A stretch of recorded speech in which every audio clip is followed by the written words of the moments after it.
Welcome to the Friday Breakdown. You've made it this far. Congratulations. It's the end of the week.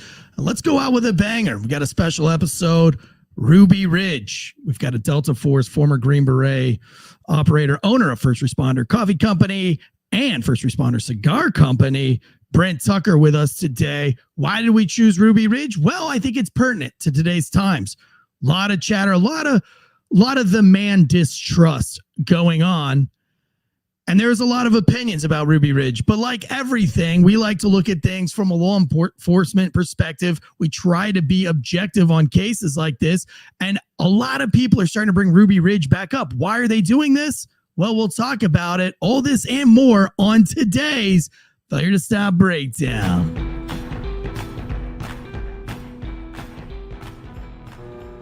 The growing calls across the nation to defund the police. To end policing as we know it. Off the charts violence in New York City. 11 people shot in just 8 hours on Sunday. This is about the police officers who every single day put on that uniform and they run towards danger when we run away from it.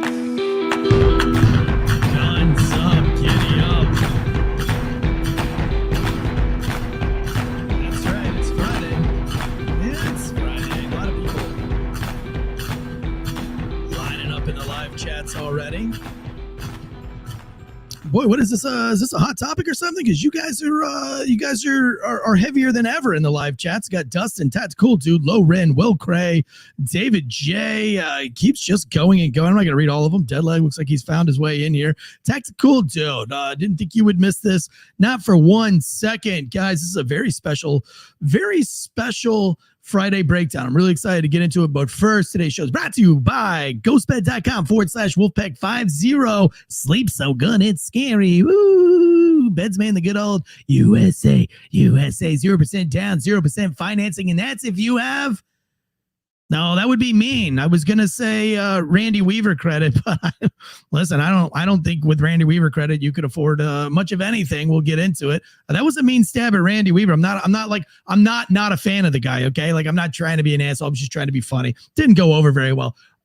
Sometimes I just say things as I'm going. I don't really plan it out. You know what I'm saying? Also today, factormeals.com/Wolfpack50, 50% off your first week of meal planning to the next level so that you can be ready for the maybe the upcoming apocalyptic doom, according to the JP Morgan strategist. Boy, if you haven't seen what he's had to say, go back and listen to our last call political news episode that we launched out on Wednesday. By the way, a lot of you guys into our political news stuff on Wednesdays. We've added more of that to our Patreon account, as well as we have some correction officers on there with the show. We got Down the Pole, which is a firefighter show on our Patreon. Lots of extra content out on the Patreon. It's like $3 a month. That's less than a cup of coffee at Scooter's Coffee. It's less than a cup of coffee by far at Starbucks. So $3 a month, it helps us grow. We're actually trying to bring on some writers for this year, as well as some more fact checkers. So all of that Patreon money goes to employing other first responders and giving them a little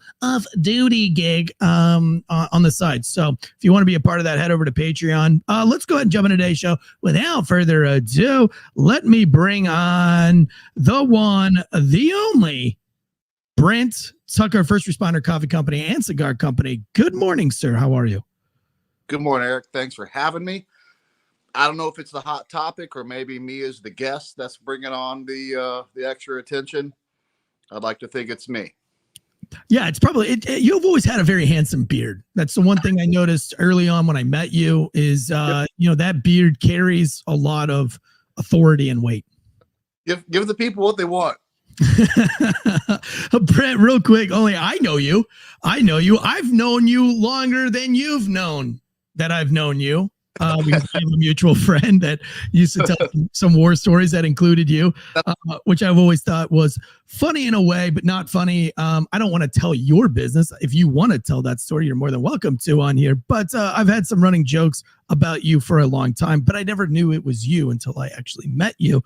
Do you want to give the people a little closer glimpse of who you are and what you do? Yeah, absolutely.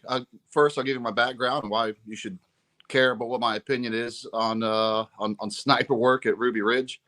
I was a Green Beret for half my career. I was a sniper on my Green Beret team, on a dive team. level 2 and level 1 sniper. I went to the Delta Force for the last half of my career.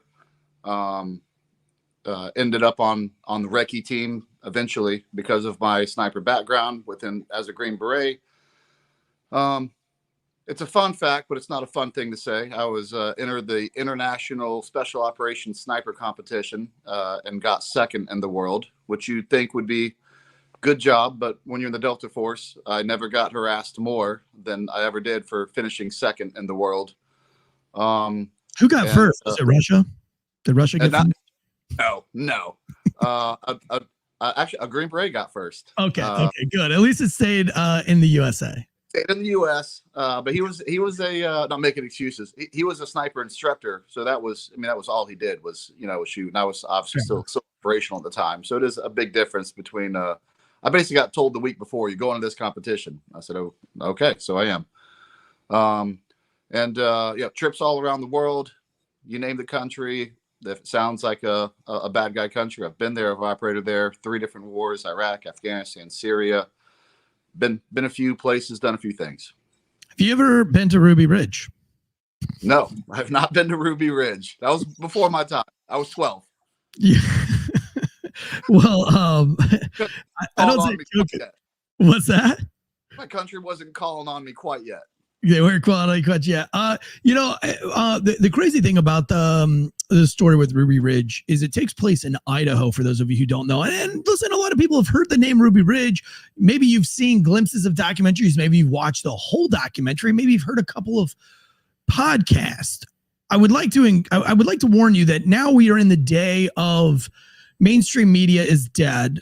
And I think there's a lot of podcasters, there's a lot of independent documenters out there who realize that mainstream media is dead, and they are making newer content and telling more of the truth. And I think that's why this podcast is so successful, is because we're not giving you what mainstream media does. So what a lot of podcasts, though, it's still in the new age of podcasts, what a lot of podcasts like to do, I'm guilty of it. I'm not free of this, but we like to use what mainstream media originally reported on, and then we told that story just based on what mainstream media's story has already been.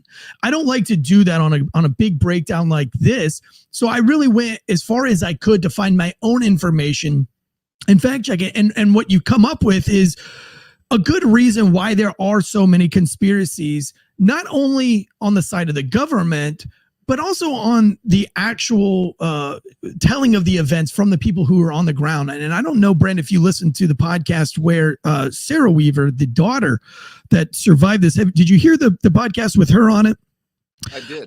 As a law enforcement officer, I listened to that podcast. I listened to it twice because you have to separate yourself from the emotions of Sarah. And she was, she was there. It's her family. It's personal to her.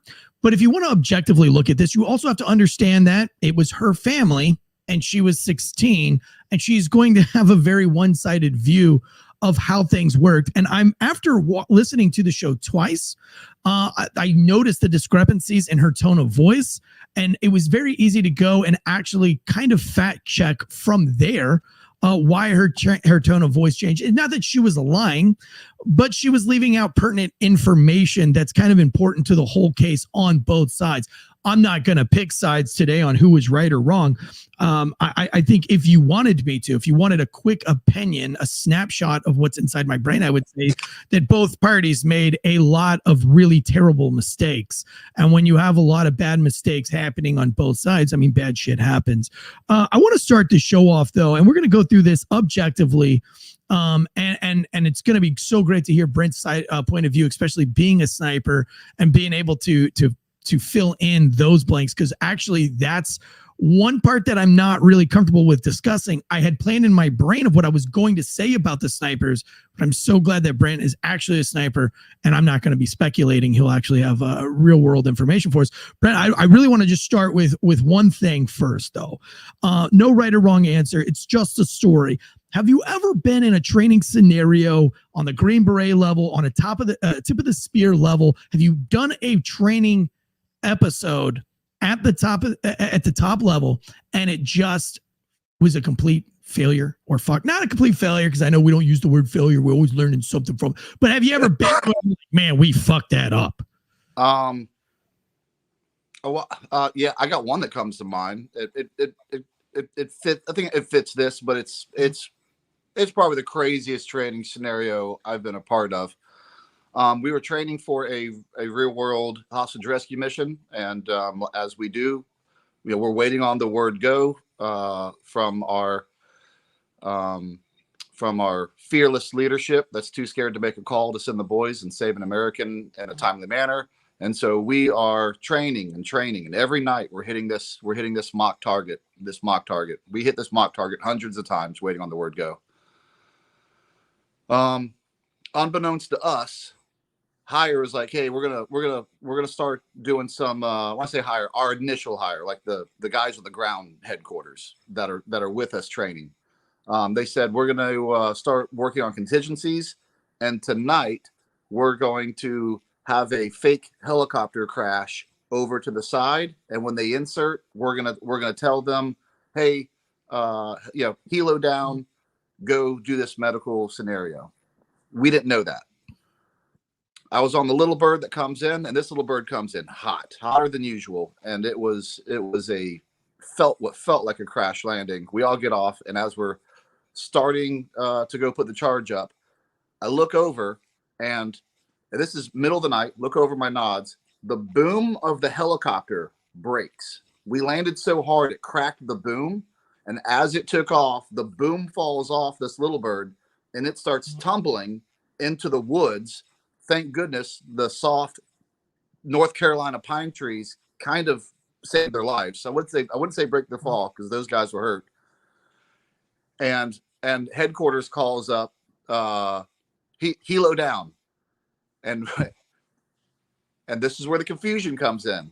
It was already set up to be a helo down as a training scenario, and we're like, yep, we saw it too. West side heading that way, and they're like, no, east side, west side heading to it. It's a little bird. They're like, no, it's absolute chaos. You have some people going to the training exercise that didn't see the actual bird go down. You had us going to the bird go down. We're yelling out that you're wrong. They say we're wrong. It was the biggest cluster I've ever been a part of. And like Ruby Ridge, the stars just aligned for that chaos, and it's kind of hard to get it replicated.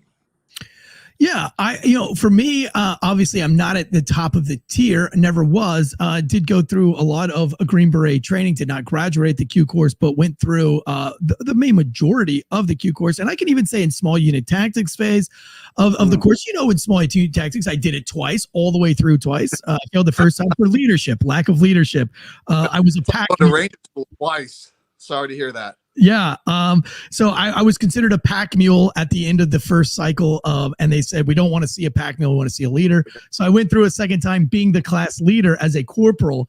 As you know, a captain is usually the class leader, but as a corporal, I went through the entire SUT, the entire thing as the class leader. I almost peered dead last. At the end of that cycle, they said, when you were not the class leader and we gave you responsibility and you passed it off to carry heavy shit, you peered third highest in the class. When you were the leader and you had no choice but to be the leader, you almost got dead last. If we send you on to the next phase, can you get it in the middle for us? And so I was very happy to go to the next phase. I'm glad they gave me an opportunity to continue.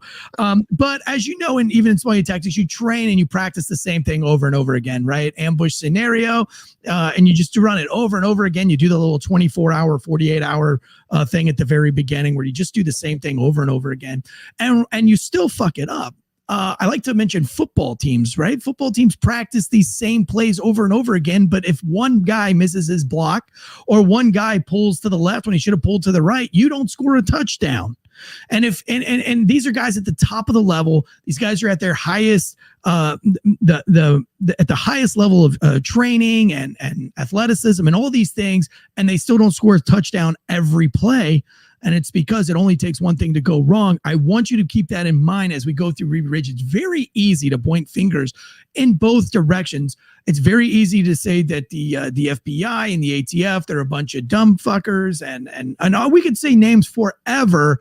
But just remember that even at the highest level, one mistake can really just kind of snowball, if you will, and it could go. Now let's go to the other side. Let's go on to the Weaver side. It's also important. It would be very easy to say that somebody who hangs out with or is seen with a white supremacist or a racist, that you could potentially call that person a white supremacist or racist.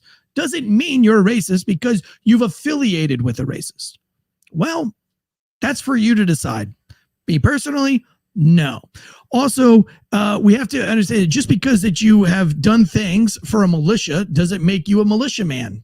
Maybe not. Maybe a sympathizer. If you commit a crime, are you a criminal? That's the age-old debate. I would ask for you guys to look at it as if you would a Crip gang member. We all know somebody that knows somebody is a Crip gang member. Does that make them a Crip gang member? And so it's very easy to identify somebody or call somebody a name. And when you do that, it pigeonholes them and it paints a different picture. And in this case, if you call the ATF incompetent, it paints one picture. But if you call Mr. Weaver a white supremacist, that also paints a different picture. So with that caveat, with that out in the air, I would want you to look at this objectively, hear the facts, and don't pigeonhole either group here yet until the end of the story. And then we can paint a clearer picture of what happened. And then, we could say maybe the court system's got it right or where they got it wrong. As the story goes, for those of you who don't know, the Weaver family. I lost the sound of you, Eric. I'm sorry. Do you still not have it, or do you have it? Yes. Thumbs up, thumbs down. You hear me now? No. Okay. Does anybody else in the live chat hear me? Does anybody in the live chat still hear me? Let's see. Let's do this. If you hear me in the live chats, hit yes. If I'm silent, hit no. Okay, so they hear me in the live chats. While Brent is trying to get this back up and going, I will I'll continue on with the story here. So Randy Weaver was a Green Beret operator. There's some point of contention there. Some people will say that the DD-214 does not show that he was a Green Beret. However, every reporter, every New York Times, PBS even says that he was a Green Beret. There's nothing that I have found that shows he's not a Green Beret. So I believe that Randy Weaver was a Green Beret and he did serve in Vietnam as far as I can tell. Here is a picture of him in a Green Beret uniform. And that is, there's nothing stolen valor that's glaring to me. I wanted to get Brent's take on that. When he comes back, we'll let you know. But for the purposes of this, I was not able to find anything that disproves that he was a Green Beret. Also, some people will have several DD-214s because they're constantly getting updated. If you don't know that as a civilian and you pull a DD-214, but it was a DD-214 before he was a Green Beret, then of course that DD-214 will show that he wasn't a Green Beret. And sometimes civilians don't know that inside of a house, like for instance, inside of my house, I don't have a printed copy of my most recent updated DD-214 because I have it online and I have it secured to my phone. And that's the one I mail around, but I don't have a physical copy in my house. But I do have like 3 or 4 other copies. I have one when I graduated basic. I have one when I graduated airborne school and it got updated. Every time you get an award, your DD-214 has to get updated. So what I'm thinking happened in this scenario is that some civilian looked at a DD-214. It was a predated to him being a Green Beret. And so on Wikipedia and some of the other channels as of recent, they say he's not a Green Beret. I think he was a Green Beret. I think there's a lot more evidence that shows he was a Green Beret than there wasn't. So for today's episode, I will say that he was a Green Beret. And a Green Beret in the 80s, he was attached. There was a lot of things going on with Green Berets in the 70s, 80s, and early 90s. Iran-Contra was going down. There was a lot of stuff going on in Laos. There was some POW recoveries that were going on. They made the movie Rambo based on a true story as well. So there was a lot of conspiratorial things that the Green Berets were caught up in at that time. As this story goes, Randy Weaver was connected to a church in their hometown, and they had a falling out with the church, and he decided he wanted to go off the grid. He wanted to get out into the middle of nowhere. And so Randy picks up his family with his wife, his 3 daughters, and his son, and they move to upstate Idaho. For those of you who don't know anything about Idaho, it is the last great frontier. Brent Tucker has a friend that I am a business partner with, who is one of my dearest of friends. He's in a tier 1 asset as well. Not Delta. On the other side, he's a combat controller, a CCT for some of America's most elite units, and he's been on some of the most elite missions that America's had to offer. So he's got some experience. And but he and I were talking about moving our families to Idaho about 9 years ago. We had a discussion that we were going to build a compound in Idaho, nothing to do with militias, nothing to do with religion. We just thought it would be, he and I both read the book, The Frontiersman, and became quickly obsessed with being frontiersmen. And so we did have aspirations. I think we still do have aspirations of one day moving our families to the upper parts of Idaho. Brent, are you familiar with Idaho at all? I don't know that I am. Boy, it is gorgeous. The upper parts of Idaho, close to the Canada border up there, it's the last great frontier. It's just no man's land. The hunting is amazing. The fishing is incredible. The landscape is, it's the last frontier. I'd imagine it's a lot like northern Montana, as similar, but I don't think I've ever been to Idaho. I have not. I have only watched many documentaries and looked at lots of property up there. And the property is pretty cheap. But yeah, I mean, you're off the grid. A lot of places in Idaho, especially, this story is taking place in the 80s. When he moves out there in the 80s, remember, we didn't have internet. Phones was still somewhat of a newer technology. Most people still had rotary phones in the 80s. Yeah. And phones weren't really a big deal. I can remember in the 80s, we didn't really give a shit about the phone. I don't know that I even talked on a telephone until I was like 10 or 11 years old. And speaking of Idaho, if you might remember the exact mileage, but he's like 30 miles from Canada. Oh, yeah. I mean, he's in the upper northern edge of Idaho. Yeah. They're up there. I'll show you guys a picture of the landscape. Here we go. This is kind of a picture there. Very mountainous, big giant pines, I call them Christmas tree pines because they just look like big, massive Christmas trees. And then big giant boulders. It's very rocky. And you're secluded, man. You are in no man's land out there. Even in the 80s, this would have been the last frontier. So, something tells me it looks a lot like that today. What's that? And something tells me it still looks a lot like that today. Oh, yes. Yes, it does. I mean, it's awesome. Brent, listen, I mean, if you're into rock climbing, if you're into kayaking, if you're into gold panning, if you're into camping and hunting and all of these things, Idaho is the place to go. I mean, it's epic. I can't believe that it's still that epic. I never would have thought that like I said, this was like 10 years ago. We were obsessed. We were like, dude, we're buying this piece of land. We're moving out there. But even still today, they don't have electricity out there. You would still have to run your own electricity. You have to run your own. So anyway, Randy moves his family out there. What was your opinion, really quick? We lost you on him being a Green Beret or not being a Green Beret. Yeah, that's news to me.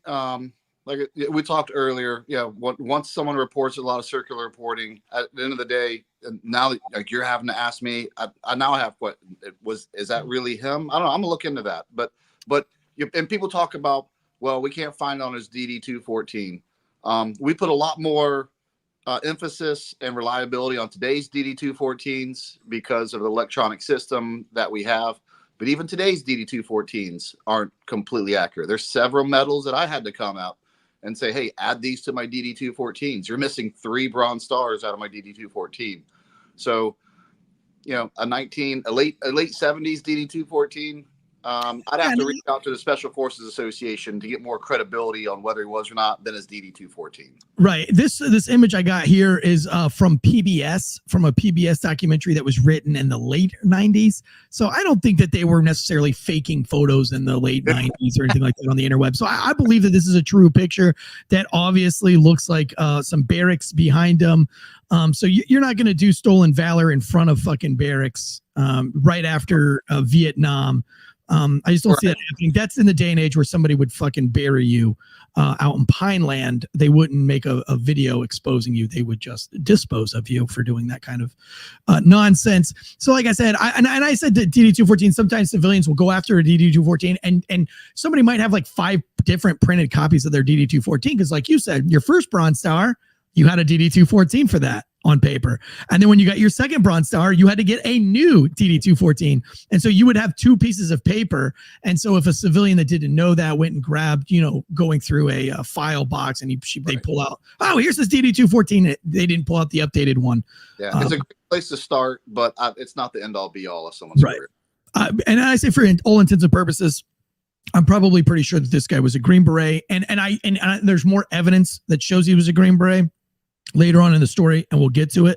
So, but I really do believe he was a Green Beret, or at least served very close to them in any circumstance. So he moves his family out there, and they want to get away from everything. Now, I was listening to a podcast earlier, and I give a 1-star review. Listen, you guys in the chats, you guys have been following this podcast.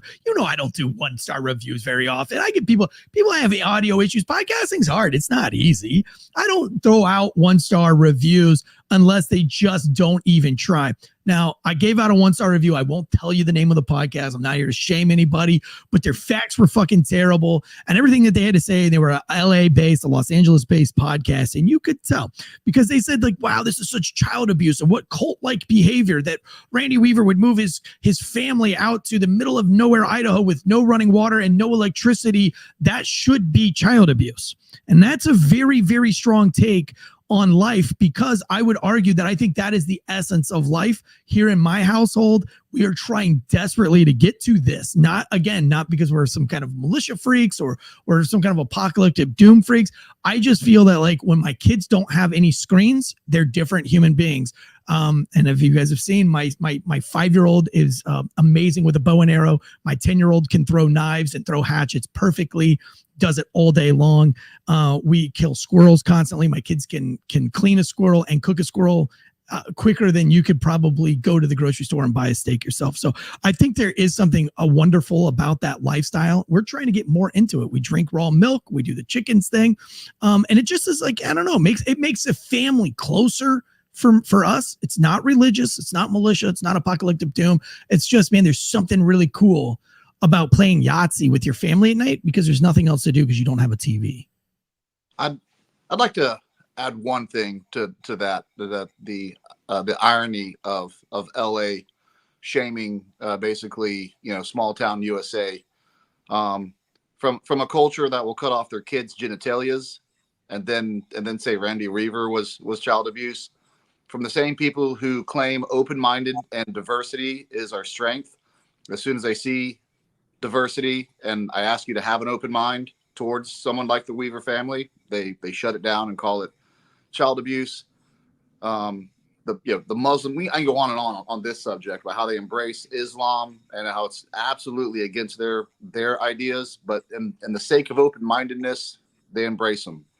But when it comes to small town USA, child abuse, you guys are the devil, can't even wrap my mind around it. The irony of that statement is not lost on me.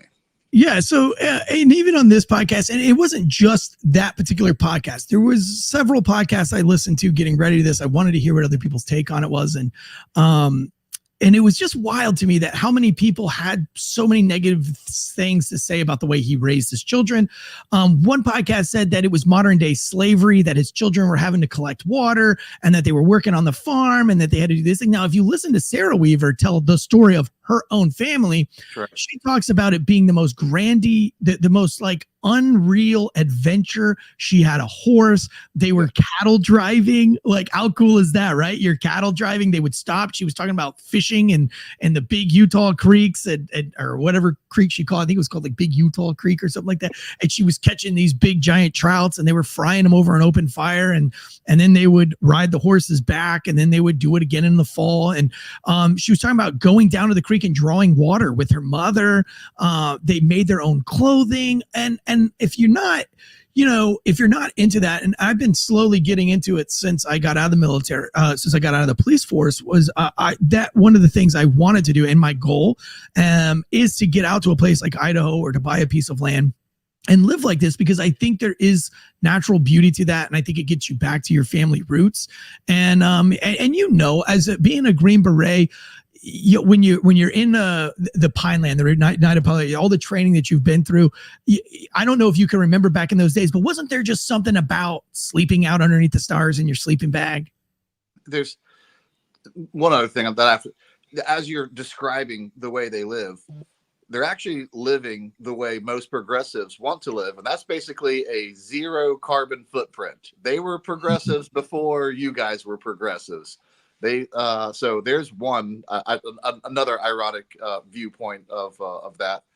And the other thing is, if you'd have told me to look at this story 10, 15 years ago, I'd have had a much different take as I reviewed and looked deeper into this story as a father of 4 kids living in a crazy world, which is what Randy Weaver believed he was living in. And I'm sure it was crazy then. It's gotten even crazier. And now I look at Randy Weaver the same way you're talking, and I go, you know what? I get it. I've had those moments where I think, you know what? It's this world is a lost cause. I'm going to take my family, live on a mountain, detach, and just circle the wagons. So as I get older in life, as some people who are maybe younger and looking at him as that's a little crazy, the older you get, the more you're like, I don't know if it was that crazy. I actually slightly I understand and almost align myself with that. He just had the guts to do it. He just had the balls to do it, and I think, being a Green Beret, in the 80s, you're just coming right after Vietnam. And later on in the story, there's a guy named Bo Greitz that's going to eventually end this whole thing. And Bo had some controversial service related missions and his viewpoints after his missions. And there are rumors that Bo and Randy were friends. Some people say that that's not true. Sarah herself says that's not true. I don't know. I rely on Sarah's word of remembering things from 15 years ago. I mean, from when she was 15 years old. But from her own mouth, she says that Bo and that Bo and Randy were never friends. But again, like, would my son know any of the people that I know or affiliate with? No, he doesn't. So I don't know if I believe it or not. I do think it's odd that they pick out Bo Greitz to come in and that he's the one that diffuses the situation. We're going to get into that here shortly. And I'd love to get Brent's take on that when we get there. However, he has some ideologies and he talks about a new world order. And that's crazy because is it so crazy? Because now it's kind of all we hear about now with this, the World Economic Forum. And so a lot of the things that he was scared of back in the 80s are actually coming true. Degradation of moral values in this country. That was one of the things that he wanted to get away from. He just thought that the morals were going to hell in a handbasket, and they've only gotten worse. And so, like you said, I kind of align myself with Randy in this situation. He had the balls to do it. He got off of the grid. And so he gets out there. Now, while he's out there, this is where things kind of go awry. Again, there's no internet or anything like that. When you're in a place as secluded as Idaho, and if you watch any Western movies and you go out to these gold mining camps, all throughout California in the late 1800s in Alaska, no man land, what do you find a lot of, right? There's a lot of riffraff. There's a lot of people that are trying to get away from trouble. Maybe they got a couple of convicted felonies. You can look at the case that we covered out of Utah, the Dylan Rounds case. I mean, that's a town of 56 people. And out of those 56 people in the town, which were men and women. So if there's 56 men, there's probably, 26 of those are probably, if there's 56 people, 26 of them are probably female, but 29 people out of the 56 in that town were registered sex offenders.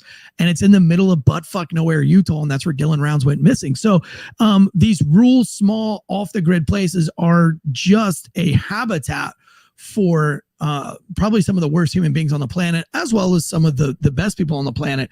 Either way, there's not a lot going on out there, and there are no neighbors. And so at one point, the Weavers allow somebody to stay on their property, much like the Dylan Rounds case. Dylan Rounds allowed some riffraff to stay on his property that eventually he had to kick off. There's a farm down the road from my house. It's a beautiful farm, big horse ranch, and she is salt of the earth. She's a veteran, and she probably once a year has to remove somebody that she allowed to camp out on their property because they don't fucking leave. So, you know, it comes, I guess it kind of comes with that territory. Randy Weaver in the 80s, late 80s, is going to remove this person from his property and take him to court for $2,500. And Randy wins the case.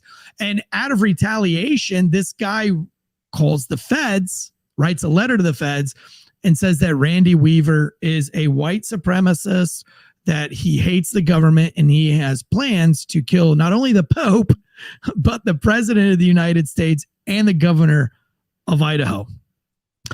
And that's where all of this kind of starts. So this letter gets sent out, and that's what I'm going to say is Randy's first mistake in this. It's an innocent, very innocent mistake, allowing somebody to live on your property, and it backfires. But you got to be careful who you let into your life. But no good deed goes unpunished. No good deed goes unpunished. And he's going to have several good deeds that go extremely punished. Yeah. So the FBI shows up to Randy Weaver's house and questions Miss Weaver, Vicky, and Randy. And of course, what he's like, I didn't write that. That's not even my signature. Somebody like this, I'll tell you who forwarded my signature, but like, here's my signature and here's that letter. And would I be that stupid to write you a letter? Sign my name to it? Are you fucking serious? Like, come on. And the Pope, like, how would I even kill the Pope? Like, these guys are so fucking poor. The Weavers are poor. Their house is made of plywood. They have to park their car, according to Sarah, miles away from the house in the wintertime because the snow is so bad that they wouldn't be able to go anywhere. So they have to literally travel by horse. They didn't have a snowmobile because they didn't have any money. They didn't have four-wheelers. They didn't have a golf cart. And so they would have to get on their horses, ride to wherever the car was. Somebody would stay with the horses. They would get in the car. They would go to town. They would get the groceries. They would bring it back. They would load the horse back up, and then they would horse back up onto the mountain. So, you know, how is this guy going to go kill a pope, a president, or anyone when he doesn't have a pot to piss in or a window to even throw it out? So Randy Weaver, they kind of squash that, but now they're on the radar. Randy then gets invited to another church. Sarah will tell you that they hated church and that her dad didn't trust anybody because of the fallout that they had with the church that led them all the way out to Idaho to get away from. I'd love to know the backstory on that. Don't know it, but would love to know what scorned them so bad that they were like, fuck everything, we're getting off the grid. But they get involved with this very radical cult. Like church cults were really big in the 80s and the 90s and the 70s. Remember the Satanic Panic? We got Waco. David Koresh, you got the what was it, the Haley's Comet. Cults were a big thing. Now we got Scientology, you know, and some of the most prominent people are tricked into Scientology. Look at Tom Cruise, look at Mila Kunis and all these other folks. John Travolta goes on. Yeah. I mean, and like, are these dum-dums, you know? I mean, like, are we calling these guys fucking weirdos and wackadoodles because they're in Scientology, or do we all just kind of accept it? So I don't find this guy getting wrapped up into some kind of cult-like Christian church as wackadoodle as, you know, I don't find that surprising. Do you? Like people CrossFit. I mean, the fucking people CrossFit. Right. Yeah, there's the biggest cult of our generation right there, CrossFit. I view it like this, and I normally hate this terminology because it gets overly used. But you do become a product of your environment. And what I more mean by that is, yes, they detached, but they still go into town. They still make friends. You still have, you know, they don't want to not see anyone. They want to not be a part. They want to detach from the system, if you will. And so when the only people around you are these right-wing fringe type churches and establishments, that becomes who you affiliate with. Now it's very between his daughter and even him. It doesn't mean he aligns with them. In fact, his daughter says that he loved going down there. They were a very religious family. He loved going down there, and he loved a good debate and a good argument, you know, and in a good way, you know, not a violent argument. So I think it's very natural to become a part of that society, as small as it is. They wanted to be a part of a small society. So I don't think it's crazy that he ends up going to those churches. He never joined any of those churches, but to be a part of that society, that's natural. Yeah, and you got to have somebody to trade with. I have a friend that lives in the Outer Andax, and salt of the earth human. If you've ever met anybody from the Outer Andax, I guarantee you've never met an asshole. And I asked, go ahead. And they're off grid living. Yeah. Yes, you want to be independent, but something is going to happen out there, and you're going to have to call a neighbor. You're going to need help. Something is going to happen, and you are going to want someone to know you and be a friend. And Randy Weaver, as we'll get into this story, obviously he helps a broken down car on the side of the road. No good deed goes unpunished. He's also the type of person that would be like, hey, call me when you have problems too. That's the type of society you live in. You have to become friends there because you're going to help them when they need help, and you're going to need help at some point too. Yeah, these are like your 3 o'clock in the morning friends. Yes. They'll answer the fucking phone at 3 o'clock in the morning. I asked my friend though, I said, man, I've met a few dudes. There's a guy from Ranger Battalion that I knew. He was in Ranger Bat at the time, and I was in the military, and I worked with him on a training operation out in California with a SEAL team.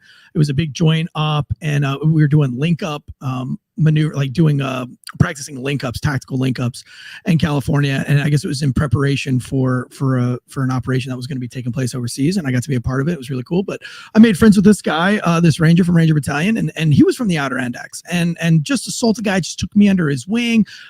We did everything together. When we got weekend passes, we went to Vegas together. We did a bunch of stuff. He was just a really great guy. And throughout the years, I met other guys from the Outer Andax. And I finally asked my one buddy that was helping me build the distillery. I said, man, I've never met one person from the Outer Andax that's an asshole. Like, I've met like 4 people and they've all been like my closest buddies. And like, what are the odds that they're all from the Outer Andax? And he just looked at me and he says, well, when you live in the Outer Andax, you can't be an asshole because a tree's going to fall to your house and everybody's going to, you can't call. There's no contractors to call. Yeah. There's no insurance claims. There's no, if your snowmobile breaks down, either somebody answers the phone or you die. So sure. When the phone rings, we answer it. When somebody needs something, we go to it because you're going to be next. And if you're the guy that says, oh, I'd love to help you, I'd love to let you use my tractor, but I just can't. Well, then when you need somebody to pick you up at, midnight in the forest because your snowmobile's broke down, you'll just die. So, again, these guys are very close and attached to those around them, because of survival purposes. I mean, it's a survival type situation. Again, what an amazing way to raise kids. And I think your kids would be 10 times smarter and healthier, right? You don't have vending machine problems. You don't have anxiety issues. There's no prescription pills. I mean, there's no smoking, no vaping, no porn addiction. I mean, honestly, I don't know how you can condemn somebody who wants to live this way. I think it's a very admirable way. It's a very gutsy, ballsy, as you put it, way to live. So he aligns himself, not aligns himself, but he makes friends with these guys. At one point, they tried to get him to go into the church, this Aryan Nation church. And according to Sarah, according to some of the documents I've read, he never went in. He was like, I don't go in church. I don't fucking do it. I can relate to that. It's hard for me to go to church, man. Not because I'm not a believer, but because I feel like I'm a dirty presence there. You know what I'm saying? Do you ever kind of, feel that way sometimes? I don't know. Maybe you do. Maybe you don't. Maybe I'm just a crazy person. But I want to get ahead of something now. I want to go ahead and get ahead of something because someone's going to go, look this up, or someone's going to, maybe they'll see these later. He does mention some things later in life, but people do change in life. What we're talking about and describing about Randy is what he is at this point in life, and everything we're describing is true in this point in life. Obviously, he's about to have some very traumatic experiences that change his perception on the world, reality, and even God. So you can find things he says later on in life, but that is later on in life. Everything we're talking about is true to this point in this era of his life. I would love to have asked this dude, what happened that got us to this point? What did you see? What did you hear? What did you know? Where did you catch it from that made you want to do this? But regardless, it doesn't matter how much information you look at this guy. It's obvious and apparent. He just doesn't want to be fucked with. He wants to just be with his family, and he wants to raise his family in his way. And that's the beautiful thing about America, is that we should be allowed to live like that. We shouldn't call these people crazy cultists just because you wouldn't do it. Listen, I think it's disgusting to live in a big city. I can't do it. I could not. I didn't even like working in the big city. I hate going to the big city because it's a concrete jungle to me. And I'm like, oh, look at you guys. You guys are disgusting. You guys eat all this crap and you do all these things, but listen, to each their own. Some people want that lifestyle. I don't. I want to get the fuck out and live off the land and stuff like that. But everybody's got their own thing. It's America. Do what you want to do, baby. So anyway, let's just fast forward through all this. He ends up, an Aryan nation has like a big giant international Congress meeting, and a bunch of KKK members and everything go to this thing. And of course, a guy like Randy is curious about it, and he goes. And I believe Sarah when she says that he went there to be a part of the argument. Now, it's a lot though, Brent. It's a lot. It's starting to add up, right? You're letting nefarious characters that would write the government a letter live on your property. Now you're kind of hanging out with Aryan Nation white supremacists, and now you're kind of accidentally going to a Aryan Nation Congress meeting to argue. I mean, it's like it's adding up, and it's going to add up to a lot more. But if we're going off of the word of Sarah, that's her side of the story. So he's going to, but he goes to this meeting and he meets this guy, and this guy wants him desperately to go in. He doesn't go in, but they become buddies. And as Sarah puts it, they were like argument buddies. He would, Randy would argue against the white supremacists, but who knows? Maybe not. This is again going on Sarah's story. She's pretty attached to the story. And of course, she doesn't want to believe that her father was a white supremacist. Maybe he was, but again, I'm going off of her story. And I'm also going off of the evidence that he did not actually join the Aryan Nation or partake in Aryan Nation behaviors. So he becomes friends with this guy, and this guy asks him, hey, you've got some knowledge of how to saw off some shotgun. I'll pay you to saw off these 2 shotguns.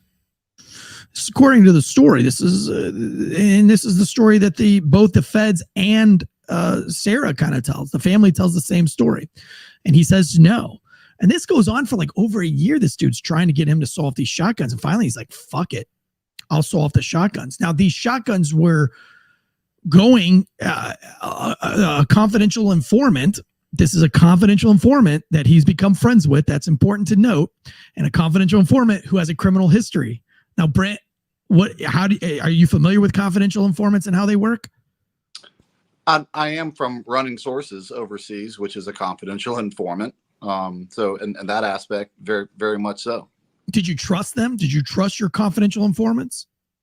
So the way we run sources, they get basically a confidentiality or we'll call it a trust designator put to them based on their background, your level of trust of them, and the work they've done, and the validity of work they've done so far. And so our sources will have designators to them. And so you can, even if I'm working with them for the first time and he's someone else's, I can see that designator and have at least an understanding of how much I can or should trust this guy. Works the same way in law enforcement. You build cases. You might build 5 minor misdemeanor cases to see how trustworthy he is before you start going off of felonies. Actually, that's pretty much the policy and the standard is you run, 5 or 6 kind of low level buys, if you will. If that's what you're going after, that's the CIs I worked with. We'd buy, misdemeanor amounts of drugs, and then we would kind of hear his story and his telling of it and review the video and see how trustworthy it was. And then you would kind of grow that CI from there. But every CI, confidential informant, starts from somewhere. And this is important because for the most part, CIs can't really be trusted for a while. They have ulterior motives. You don't just wake up one day and say, I want to be a snitch.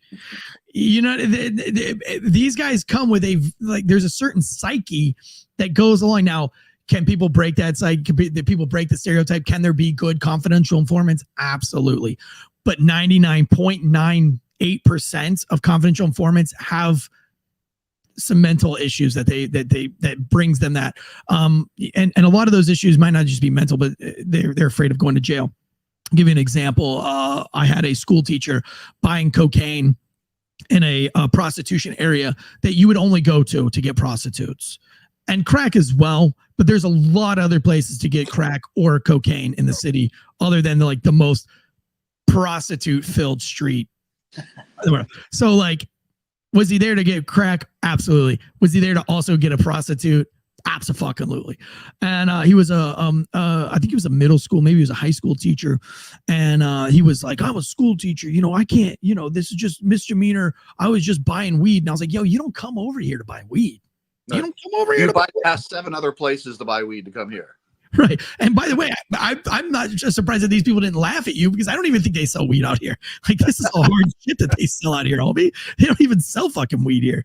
So I bring them into the station and I say, look, dude, it's going to look really bad the way I'm going to tell this story, because I'm going to tell this story that you were buying marijuana in a prostitute area that only sells crack. So I don't even believe you were buying weed. I believe you were here to buy a hooker and some hard drugs, and you're a school teacher. And I don't think that's going to look very well to the media. And he was like, how dare you try to strong arm me, and blah, blah, blah, blah, and I'm going to take you to court. I was like, well, that's great. Let's go to court on this, because when I tell my side of the story and I show them the video of you buying the drugs and doing all these things, again, it's going to expose who you are. Not really. Nobody's going to give a fuck about me. And so he was like, well, okay, well, what do I do? How do I make this go away? And I was like, well, I mean, you could do some buys for me. He ended up chickening out and not wanting to do any buys, not because he was stubborn, because he was a coward. He didn't want to get shanked or shot. And I respect that. Look, hey, he's a school teacher. He's not a warrior. He doesn't want to do it. But that's how CIs typically work. You get somebody cornered into a situation like that, and you go after the bigger guy. So in this case, there's a CI in Idaho, and a CI attached to the Aryan Nation Brotherhood. Already, I'm going to say, like, that's strike 3. That's not a trustworthy guy. Like, you've got a dude that's attached to the Aryan Brotherhood. He's attached to motorcycle gangs. He's living in buttfuck nowhere, Idaho, and he agrees to be a CI. This dude's a dirtbag through and through. So this guy, after over a year of trying to get him to saw off shotguns because he has the know-how, they need some money. As Sarah puts it, they need butter and milk and some sugar to get them through the winter. And so the dad's like, fuck it, I'll saw off these shotguns for $200. It's worth more than what the shotguns are even worth. By the way, a permit to saw off shotguns at that time was $200. So a $200 permit, and he would have been legally free of sawing off these shotguns. Isn't that funny how the government works? Like, yeah, you can saw off a shotgun, but not until you give us a $200 fee. At the end of the day, I'm not sure why we care if somebody saws off a shotgun. Is a sawed off shotgun any more dangerous than a Glock 19? Or, you know what I mean? Like, there's something I want to bring up about that. That's very, very interesting. Is he did do it, and just like you said, after a lot. Of course, now it's starting to rain here. Can you hear me? You want me to put on? Oh, yeah. I could definitely hear the rain, but it's okay. Okay. Is that it's not like he asked him once. He was like, yeah, sure, I want to do illegal activities. He pressed him and pressed him and pressed him. And I had to look up the definition of entrapment, which I'm sure you already knew, but I had to look it up. And for the listeners, the definition of entrapment is asking someone to do something that they wouldn't normally do in this situation. So if a police officer goes up to a drug dealer and says, hey, will you do something illegal for me by buying drugs? That's not entrapment, because he's a drug dealer and has a history of dealing drugs and doing it in the past. Now he's just asking you to do it to him.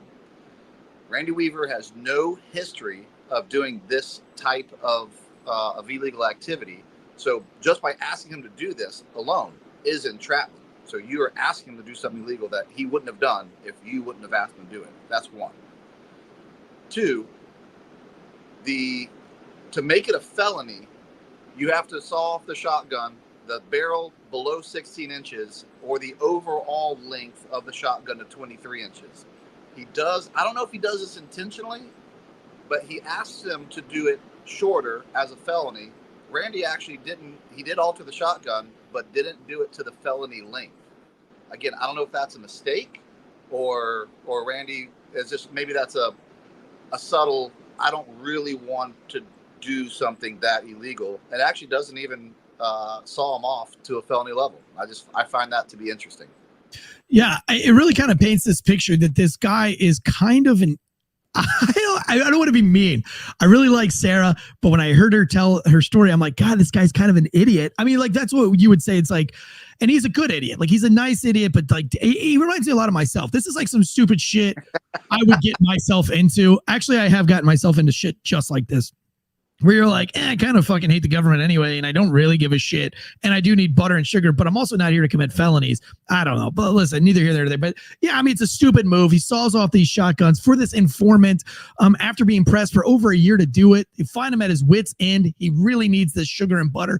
And look, gosh, man, like, I want you to empathize with this guy in this moment, because we take things like butter and sugar for granted, but like, listen, like, imagine that you can't, like, the only way to get butter and sugar is to commit a crime. That's how kind of poor and off the grid these guys are. And at that point, you're detached from reality, dude. City life is gone. So like, sawing off a shotgun, like, who gives a fuck? You're in the middle, like, in his brain, he's like, who gives a shit? Wait, is there some banks here to rob with a fucking sawed off shotgun? Like, you know what I'm saying? Like, for him, he's like, who cares? Like, I'd rather have the butter and sugar. So he saws off the shotgun, and it's a confidential informant. The whole thing's recorded. They put out warrants for him, and he's driving into town one day. As you said, there's a busted up car on the side of the road, and that's what kind of guy Weaver is. He pulls over on the side of the road, and out pops the Fed boys. They throw his wife Vicky down into the snow. I don't have a problem with that. They mention it in a lot of podcasts. They don't like it that they threw Vicky down in the snow. She's innocent. But listen, if somebody's got warrants and they're known to carry guns, I got no problem putting somebody face down in the snow. They do retrieve a gun from Vicky. She's legally carrying it. They remove the firearm from her. She doesn't get arrested, but they take him in. They take him to jail, and he goes bad. But he was really upset that they threw his wife on the ground. Understandably so. Of course, when you don't know why you're being arrested and you were just there to help fix a car, I'm sure it was kind of like an oh shit moment. The deed goes unpunished. It seems to be a recurring theme here. God, right? Don't do anything nice for anyone. So they take this guy in. They let him know, look, you're fucked. We got you.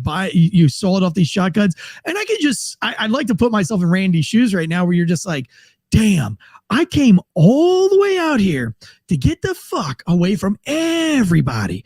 I mean, I fetch my own water. I don't rely on you, the government, for anything. I hunt my own food.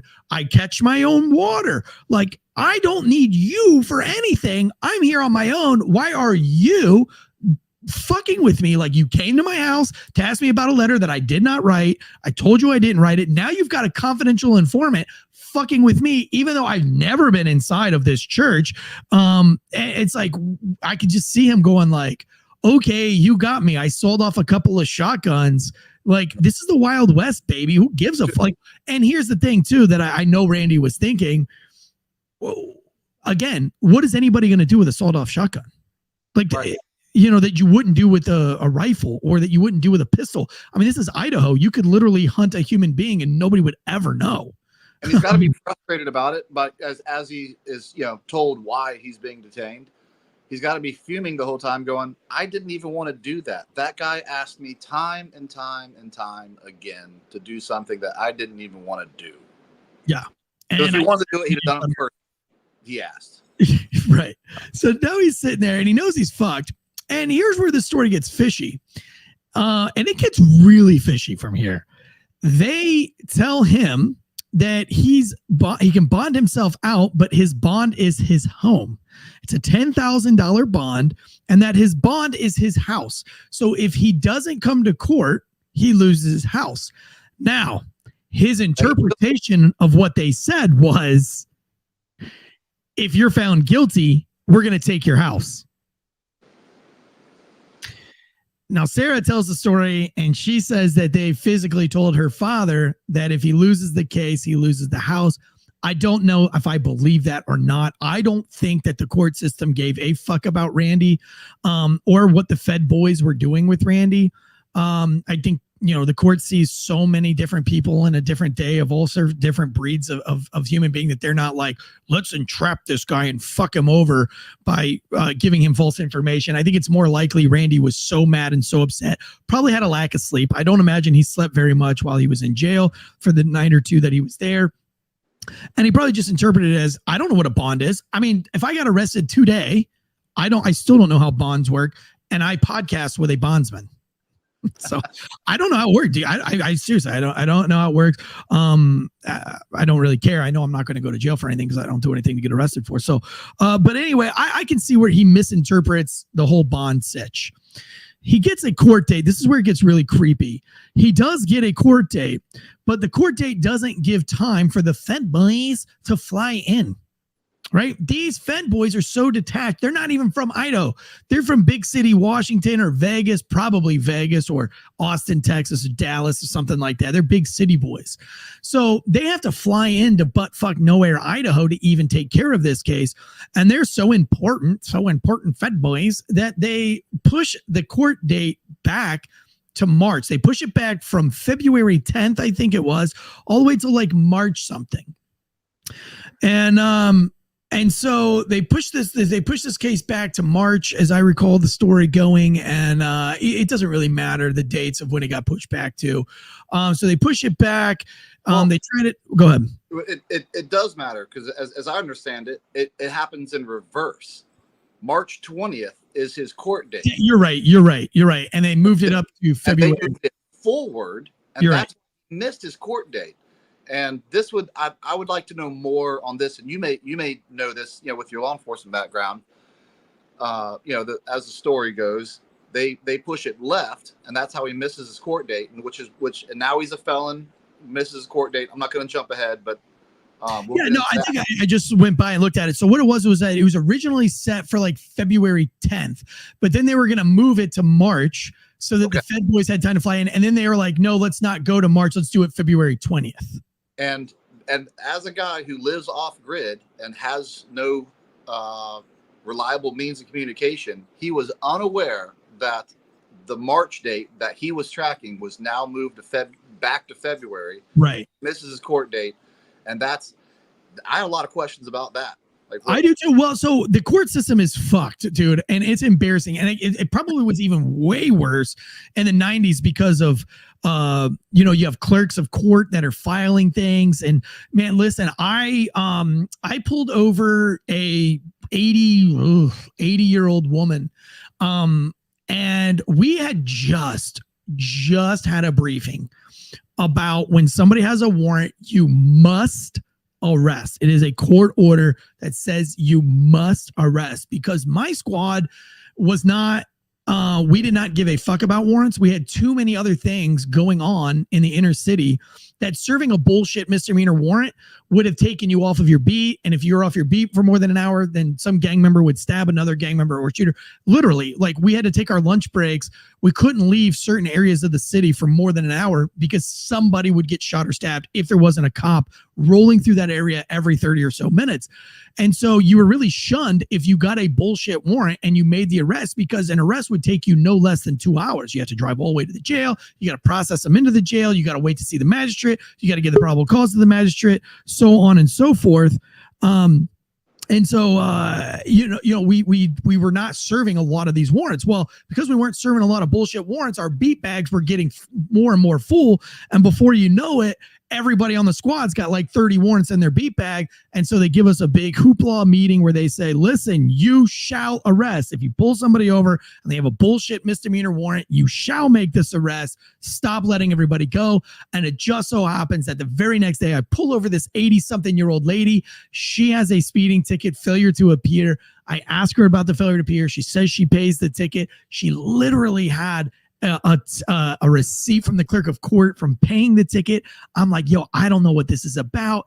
I'm going to follow you to the jail. We're going to take you down there and we'll figure out. I'm not going to put you in handcuffs or anything like that. I get down to the jail. Jail says, what are you doing? You can't bring anybody in here without handcuffs. I'm like, I just need to see the magistrate. Pretty sure this is fucked up and it's bullshit. She doesn't have a warrant. They're like, no, put her in handcuffs and process her just like anybody else. So I handcuff her. I drive her around to the Sally Port. They bring her in. They take the mugshot. She has to sit there with all the shit bags. She has to sit there with all the drunks and the crackheads and the prostitutes. She has to go to the same nasty, stinky room as everybody else, only to find out that even the magistrate can't figure out why she has a warrant, because she has nothing says failure to appear except the electronic system that we have. She does have the receipt. She does have the show that she was in court, and they just kind of set the whole thing off and this woman goes home. Well, what if this woman wasn't 80 years old and she was, kind of like this guy, Randy Weaver, and she fucking is like, I'm not going to jail, and she tries to shoot me and I kill her. And that's on the court's fault. The courts really fucked it up. So it doesn't surprise me that in 1992, the courts were this fucked up. Now, the bad thing about this is that this case got the attention of the media. And so the media is following this case, and they go to the judge and they're like, hey, it's only a couple of days before this guy's court appearance, but he hasn't responded to any of the letters that you guys have sent him or anything. Does he know that his court date has been moved from March back to February, from March 20th back to February 20 something? And the judge says, that's a good question. I don't know. Well, then February 20th comes, his court date happens, and he doesn't show up. So they take out a warrant for his arrest, and the U.S. Marshals get involved. Now, the U.S. Marshals also have the same question. Well, hang on. We have 2 court dates for this guy. One in March and one in February. And they explained to the marshals that, yeah, we moved his court date back. Well, does he know it? We don't know. Well, if he doesn't know, how do we have a warrant for his arrest? And it goes all the way to the judge, back to the judge. It goes all the way from the clerk back to the judge. The judge makes the decision. Nope. He has a warrant for his arrest. And the media puts it out that this guy has an arrest. Now, I would have to imagine, Brent, do you want me to bring you back on, or did you want me to keep you off? You're muted. You're muted. You have to unmute yourself, but feel free to take yourself back off if you're not ready to come back on. I want to because of the rain hitting the warehouse. You're fine. And so, this judge is like, we're going to do it. And the media gets a hold of it. Now, a lot of questions are like, why does the media give a shit about this? Well, I mean, it's buttfuck nowhere, Idaho. What else? What other news are they covering? And so with the way the news covers it, much like today's mainstream media, and this is why I talked at the beginning of the show about labels, they call the guy a white supremacist. They call him part of the Aryan Nation Brotherhood. They say he's selling off weapons for illegal motorcycle gangs. And almost instantly, everybody in the United States hates the Weaver family. Now, here's where this is where I say, Brent, he's not doing himself any favors, right? He's not checking his mail, which I get it. Like I'm a victim of this too. I throw away probably a lot of mail that I shouldn't. Misses a court date on. If you just add it up, and I know there's an excuse for everything, but if you're a law enforcement officer, you're like, so this asshole accidentally starts hanging out with Aryan Nation guys. He accidentally becomes friends with our CI. He accidentally saws off some guns. He accidentally misses his court date. You know what I'm saying? There's a lot of accidentallys here, and as a cop, I'm like, yeah, right. I don't buy this shit at all. This is the perfect storm. Almost what I was talking with a lot less moving parts in my training exercise that you could have never dreamed up that would happen. Right. It's happening right here. And as I dive deeper in this story, I start realizing this is truly is one of those weird events where both sides can be painted as right and can be painted as completely just. And yeah. I completely see how Randy, gets in this situation and has the mindset he does. And I completely see how the feds get to this point as well. Now, again, I'll save a little bit more, for the rest, but at the end of the day, you can have 2 wrongs, but someone is more wrong. Yes. And at the end of the day, it is the Fed's job to do their due diligence and find out where this information really came from and how valid is it. And instead, what ends up happening is they just start basic fear mongering, and this fear mongering turns into this perfect storm of Ruby Ridge.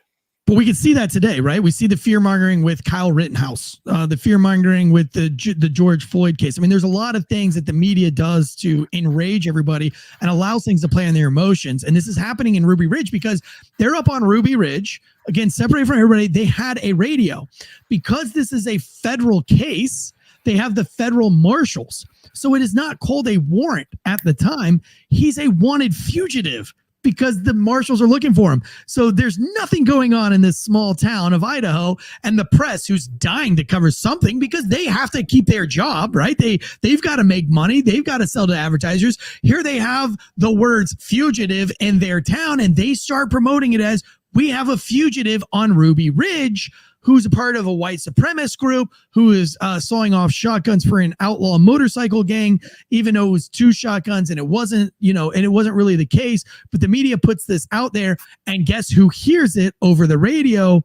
The Weaver family. Sarah she recounts hearing this herself on the radio and was like, oh my God, they're talking about us. They're talking about my family. So the dad freaks the fuck out, and he's like, now I'm a wanted fugitive by the fucking marshals. And like, this is all because they think I'm trying to kill the president, and I'm a Green Beret, and I know how this shit works, and they're going to fucking take me out. Like, this is all, like, he made it personal. He was like, and I would do that too, because you're sitting there in your own mind and you're like, hold on. Like, the feds came here 2 years ago because some asshole wrote that I'm trying to kill the feds. And then they've got a CI that was trying to convince me for almost 2 years to saw off shotguns. Like, they're trying to entrap me. Like, this. And then they moved my court date. Then they moved my court date. Yeah. And then they tell me they're going to take my house if I lose, like, they're out to get me. Not today, motherfucker. Not on my watch. So, he then says, we're not leaving our compound. That's it. We're staying here. You want me? Come get me. Except he doesn't say it. There's no social media. There's no nothing. However, Vicky starts writing Congress folks. She starts writing letters. Again, old school, getting a stamp, putting it on, and mailing these letters. Sarah will go and say that she read the letters that her mother wrote. And that the letters were no worse than what she sees on social media today, and people saying things. She's frustrated. She's like, what's going on? And then she talks about for 18 months, they don't leave their property for 18 months. Now, their property is massive. We're talking like acres and acres and acres. They can go horseback riding. It's not like they're stuck on your half-acre lot. You know what I'm saying? Like, I want you to get rid of that city mindset. I mean, this is a massive property here. So they're not like confined to like a prison, right? Like house arrest. They're still going down to the creek. They're still fishing, They're still hunting. They're still doing all the things that they would work in their garden. They're still doing all the things that they would have been making their own clothes. It's not that big of a difference. They just haven't been to town in 18 fucking months. But during that 18 months, nobody reaches out to them. Nobody tries to negotiate with them. Nobody tries to the local sheriff who, Randy was friends with and had a relationship with, never came up to the property to try to talk to Randy. No, they just let this go unspoken for 18 months. But during this 18-month period, Randy finds trail cameras. He finds the leaves unrustled where somebody had a fighting position. Now, as a Green Beret, right? And through a lot of the training that I've been through, we know what to look for, right? Like, if you're walking through the mountains of Afghanistan, you know what three rocks stacked up in a pyramid are versus what a white rock is or a red rock. Like, one's for landmine designation and the other one is for showing you how far away from the mountain sniper you are. Right. And I'm sure you've done this too, especially after doing SUT twice. You know what a good position is for observation. And it's not just seeing leaves rustled. It's seeing leaves rustled or things not natural in a position that also happens to be a great position with a great vantage point of your house. So it's not like, well, any bear could rustle. You could rustle up leaves and make a mess here. It's where it happens. These guys live on this mountain. They know where animals go. They know where animals don't go. And because of his tactical background, he knows what a good position is, what a tactical position is, and what isn't. And a lot of people always ask, like, what is a Green Beret and all that? I'm not going to get into all that, but their patch, even their insignia, kind of shows you that they are attached to Native American hunting like culture. And in the 80s, they were really into this. So like, their whole job was, basically hunting humans in Vietnam and training but living off the land. They were embedded with these, savages, as they would call them back in the day, in the 80s. They were embedded with these folks. And so they took on a savage mindset that is is why they have the arrowhead, on their patch.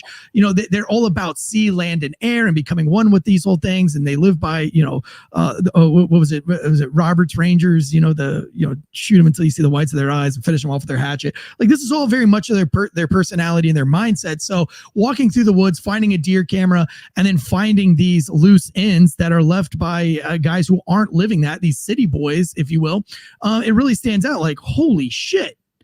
So I'm up here. Nobody's tried to come talk to me about any of this.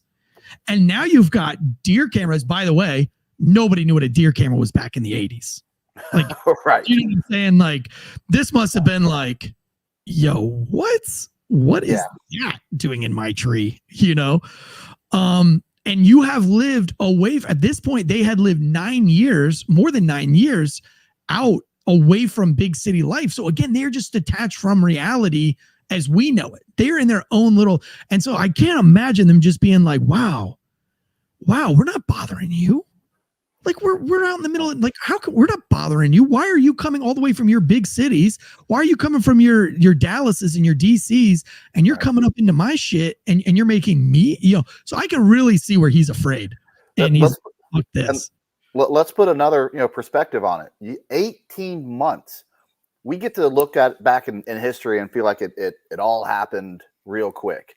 For 18 months they live like this, and as we can both attest to, you don't live on the edge, on high alert for 18 months. It's physically impossible. It's hard to do that for a couple days. So even though all this weird stuff is happening, when nothing happens for 18 months, at the end of the day, they just go back to living life as normal. It's not like they find a deer camera every day on their property.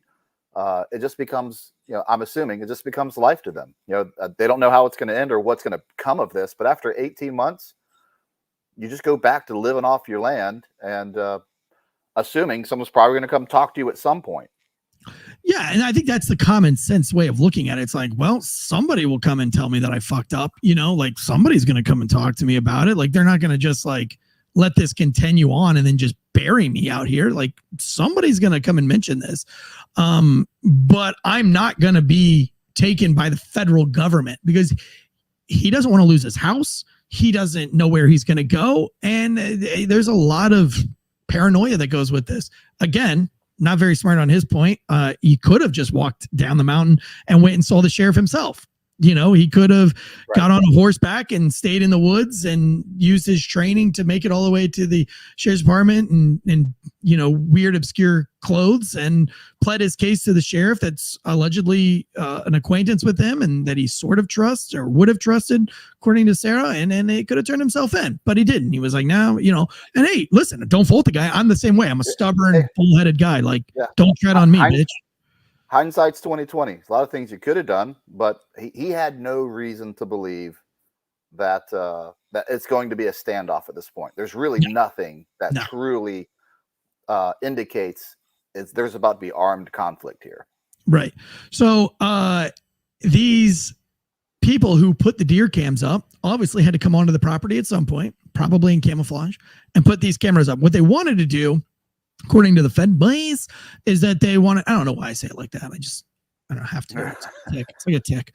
But they want to know the layout of the land because it sounds like already they want to tactically and dynamically do this. They don't want, it doesn't sound like they're making any preparations to try to do this any other way. Except they're trying to gain intel on this. They're trying to find out how many weapons he has. They're not really trying to reach out to the wife at this point. Doesn't look like they're trying to make contact with the kids at this point. I know a lot of times when I was serving a warrant on somebody I didn't want to serve a warrant on, I would often go to the mother's house and be like, hey, I just want to be straight up with you. Jaquan, I might not be real with what the warrant was about, but I'll be like, yo, Jaquan's got a warrant. It's something easy. It's a driving while license revoked. It's really homicide. But hey, can you get me in contact with Jaquan? Like, where is he at these days? I just want to get this taken care of, I would at least make efforts. There's no efforts being made with any of the family members until it's way too late in this case. Matter of fact, that would have been the first thing I think any common sense law enforcement officer or agent would do in this scenario is try to make contact third party. I don't even think that's a tactic that needs to be taught. I think that's just something common sense. If I don't like Brent, or if I say something and Brent is offended and Brent makes it clear he's not talking to me, I'm going to go to a third party, maybe a Tyler or maybe Brent's brother, or maybe my friend Lee or something. I'm going to call him. I was like, hey, can you reach out to Brent and let him know that, like, hey, I fucked up. I shouldn't have said that. Like, you know what I mean? Like, it's just common sense that you can make contact with somebody via third party. It's not. We've done it in Afghanistan time and time again. If there's a village that we don't think we can get to without a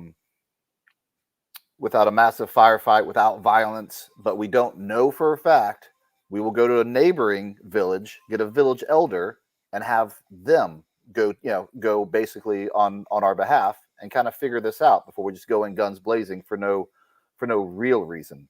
Right. Kind of plead your case. Right. It's the same type of situation they could have done here, even though they are very isolated, and it's a little bit different, obviously, and as you know, than what you're describing, because his mom did live there and they're isolated. But there are people that they would have let on their property with the sheriff with no problem say, hey, go talk to this guy. They could have done that.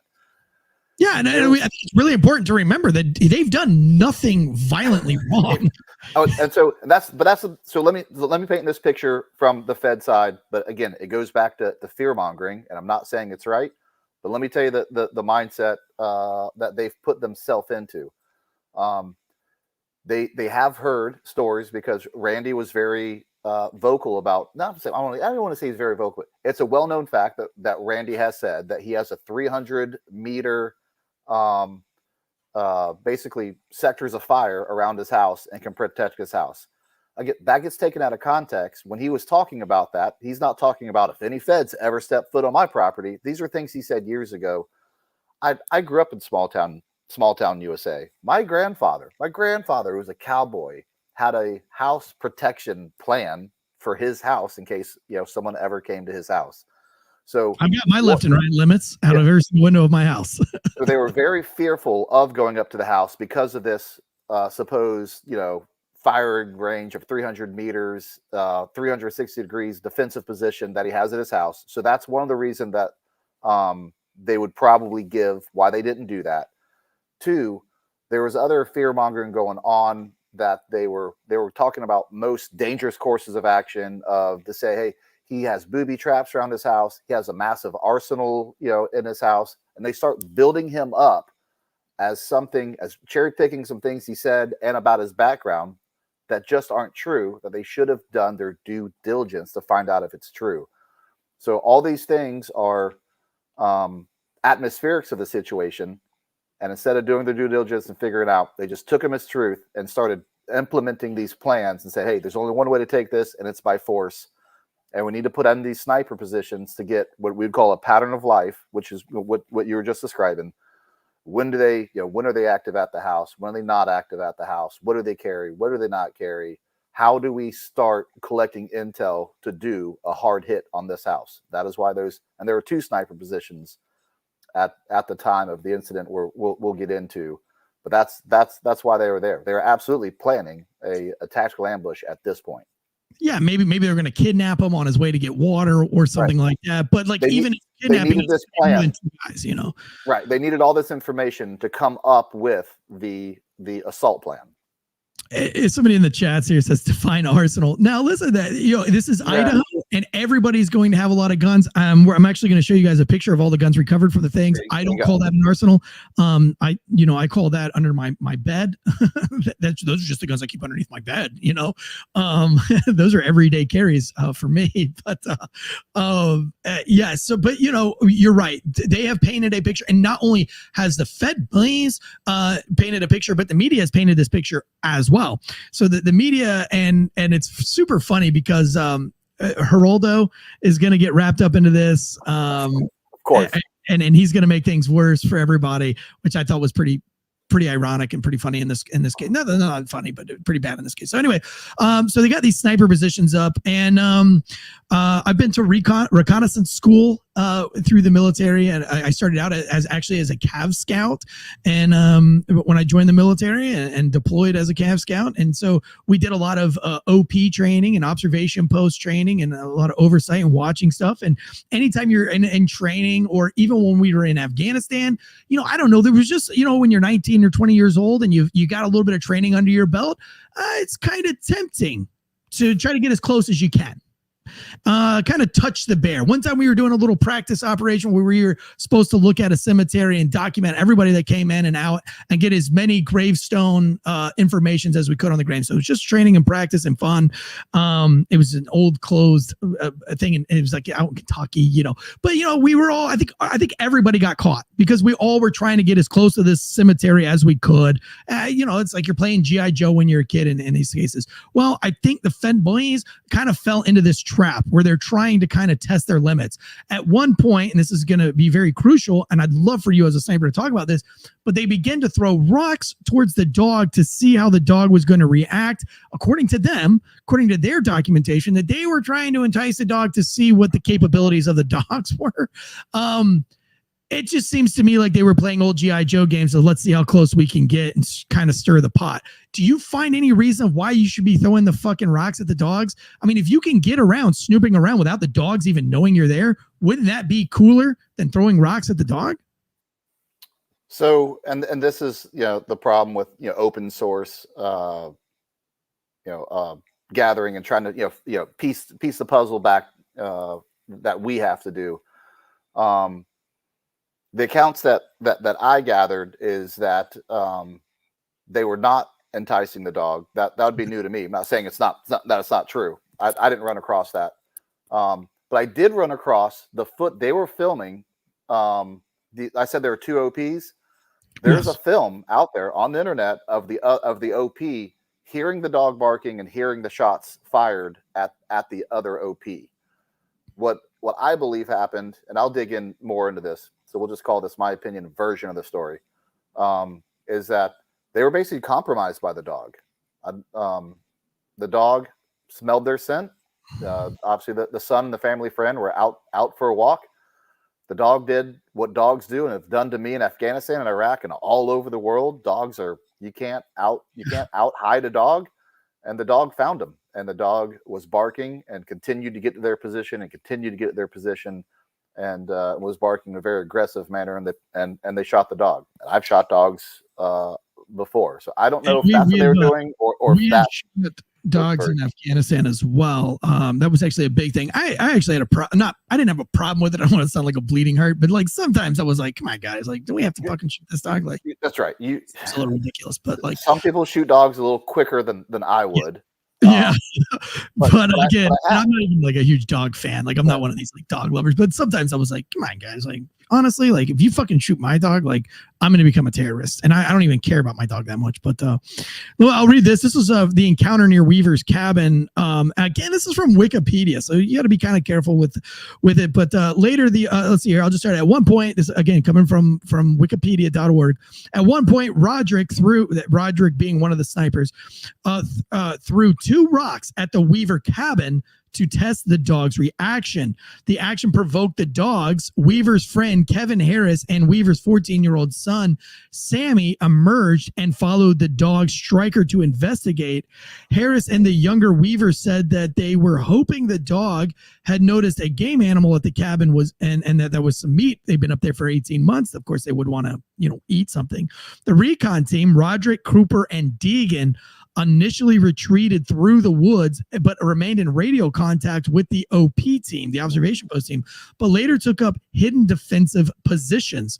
Later, the OP team and Weavers claimed the dogs were alerted to the recon team in the woods after neighbors at the foot of the mountain started their pickup truck. The recon team retreated through the woods to the wide junction in the trails 500 yards west of the cabin. So, I mean, when you go on that, it kind of sounds like they were, there's an OP, they're bored as fuck, and they just came up with something to do. No? I don't know if I'd go to that extreme about it. However, it was a bad tactic to say. I understand why they would want to do it. That those are things that when you're in planning, that some junior guy or less experienced guy says, "Hey, why don't we do this?" And usually someone goes, "No, we're not doing that." That's and it's not like there was no one there to say, "No, we're not doing that."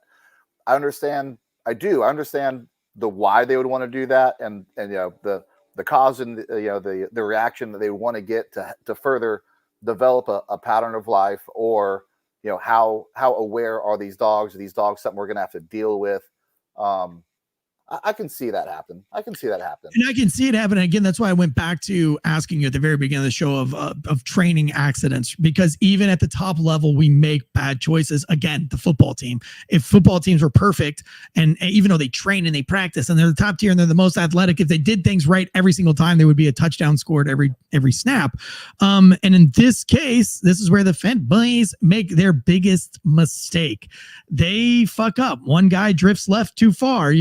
They didn't pull the right block, or they didn't go in motion when they were supposed to, whatever. They throw a rock at this house, it alerts the dog, and the dog goes after them, and they have to tactically retreat to, in this instance, a tactical position or a defensive position, as they call it. Go ahead. And to stop, to give you a little bit more of my perspective as a sniper. And as a sniper's job really isn't to shoot things very accurately at long distances, although that is definitely a part of your job. Sniper's job is to collect intelligence. That is really the lion's share of your job. And it is to do that by going in and coming back out with all the information that you can possibly gather without anyone ever knowing you were there. That is your job. And for these guys to have some sort of plan to try to get a reaction from the dog is, again, I understand why you would want that information, but it totally undermines your job of while you're there. They should have never done that.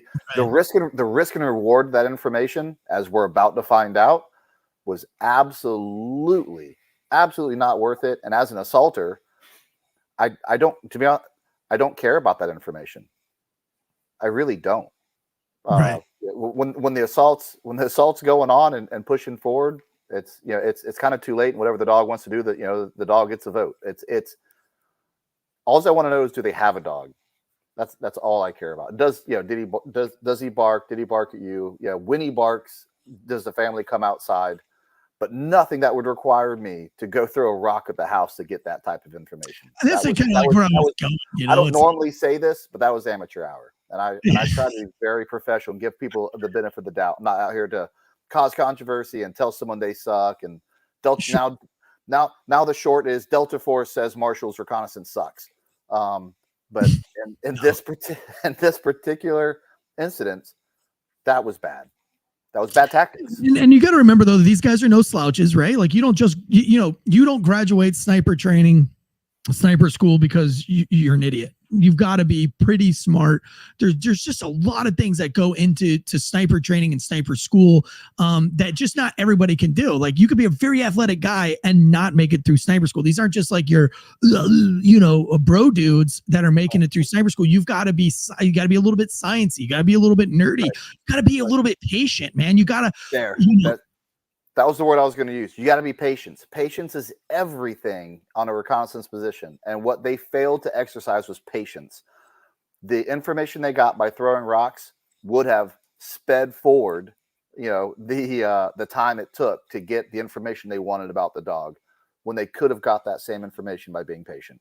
And I understand that. There's a lot of times that I was as a police officer, maybe not so much when I was in the military, but even in the military, I know that we did a cordon and search of a village one time, and I was on the recon. I was on the recon for this at the observation post. We had an observation post on it for like 12 hours before the actual cordon and search of the village happened. But like, I wanted it to happen. Like, I was sitting up there like, oh God, let's just hit this fucking place. Like, let's go. Like, what are the infantry guys doing? What's taking so long? So it's like, and you're doing this for 18 months. I'm sure that you're like, come on, let's just fucking grab this nerd. Like, are you serious? Like, I could grab him right now. Like, I'm gonna go throw a rock at the fucking house. Like, I kind of understand or everything, but like you said, that's amateur hour, and these guys aren't amateurs. These guys are top of the tier. These guys are U.S. Marshals. These guys are Fed boys, and they should act like it. However, this happens, and these dogs come out. They retreat to a defensive position. Sam, let me put a picture of Sam up here. Now, this is sad.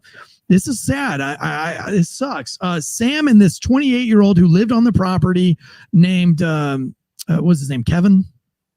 I believe his name is Kevin. We've been talking so long, but this is Sam. He's 14 years old, and he's a small little guy, just a tiny little sucker. Did not look 14 at all, according to all accounts. He definitely was just a kid. Again, they're not like the 14-year-olds of the day where you're eating your steroid-infused chickens and your McNuggets every fucking meal and your Chick-fil-A's and your terrible public school foods. I mean, this is a kid that's living lean, so he's a small little character. So him and Kevin take off down the mountain after the dog, and Sarah said she literally was like, fine, like, I don't care. Like, I mean, that's what they do. They love to go find the bear. They love to go and it's a very adventurous life that these kids are living. So they go down and chase it, and the dad gets on it as well. Like, oh, he's on to something, because the dog doesn't act like this. The dogs never act like that unless there's something crazy going on. So they take off. Long story short, and the dad comes up on men in camouflage, ghillie suits, and he says basically like, "What the fuck are you guys doing?" And is it the other OP? The dog runs up on the other two guys, and those two men, the recon guys, shoot the dog, and that is in the vicinity of Samuel and Kevin. Kevin Harris.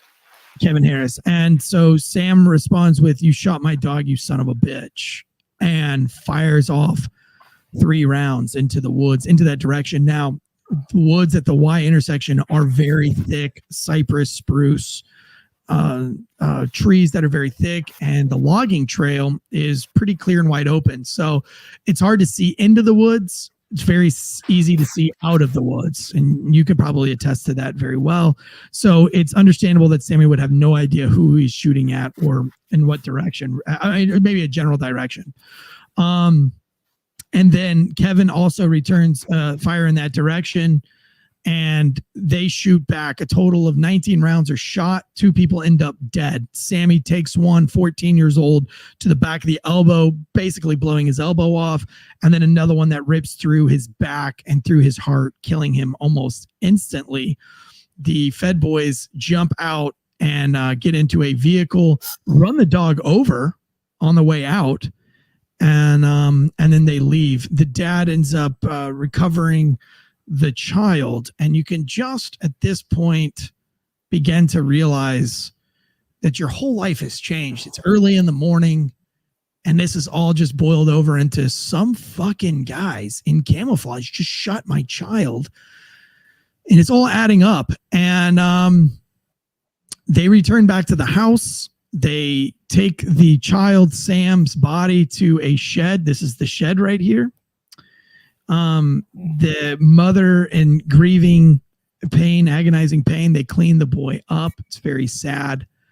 And now they're just waiting. They're like, okay, this has got to be like, somebody's got to put an end to this. Like, now it's gotten out of control. That doesn't happen. A siege. There's a dead marshal. Yeah.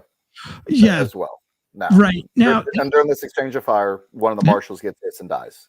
Yeah, that's very important note there. Yes. Was it Deegan? I think his name was, right? And I had all this memorized, but we've been talking so long that everything's mobilizing together. So yes, so in this exchange, they fired and hit Deegan in the chest. They believe that bullet came from Kevin Harris. However, it's never been proven where that bullet, who shot that bullet. That's there's some conspiracy theory there that it might have been friendly fire, because the round didn't match what weapon Harris was carrying, according to Kevin and that family. So I don't know, but that's still up in the air. But they blame it on Harris at this point for shooting Deegan. And now the siege happens, and they set up a camp at the bottom of the hill. The media flies over. This is where what was his name? The guy with the big mustache back in the day, Geraldo Rivera, flies over in his helicopter and reports that the family shot at the helicopter. That's not true. There's zero evidence that shows that, and even the footage that was filmed by the helicopter doesn't show that. But that went out to the rest of the team. Now, let me read you this. This is the ROE. This is the rules of engagement that were put out after Degan had been killed. Saturday, August 22nd, special rules of engagement were drafted and approved by FBI headquarters and the Marshal Service for use on Ruby Ridge. This was allegedly out of Washington. According to later RRTF report and the DOJ, the regular ROE rules of engagement were as follows. 1, if any adult in the area around the cabin is observed with a weapon after the surrender announcement had been made, deadly force could and should be used to neutralize the individual. If any adult male is observed with a weapon prior to the announcement, deadly force can and should be employed if the shot could be taken without endangering any children. Now, that's a very important rule because it kind of goes against rule number 1 there. Number 3 says, if compromised by any dog, the dog can be taken out. And number 4, any subjects other than Randy Weaver, Vicky Weaver, Kevin Harris, presenting threat of death or grievous bodily harm, FBI rules use of deadly force apply. Deadly force can be utilized to prevent the death or grievous bodily injury to oneself or the other. The ROE was then modified from adult to adult male in ROE 2 to exclude Vicky Weaver around 2:30 or 3 o'clock p.m.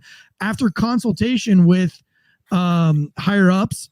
Glenn was not seen on site for Degan slaying. The ROE were communicated to the agents on site, including the HRT sniper observers prior to the deployment. Communications that included the change of adult to adult male to exclude Vicky was not given to the snipers. They had already left. They didn't have any communications with them at that point. Let me stop you there just real quick and paint a picture there, because maybe not everyone will understand how all these entities became involved. So the ATF from the early on obviously were involved because of the sawing off of the gun. So it was an ATF investigation. Once he misses his court date, and he's now a fugitive, because a lot of people start muddling this up.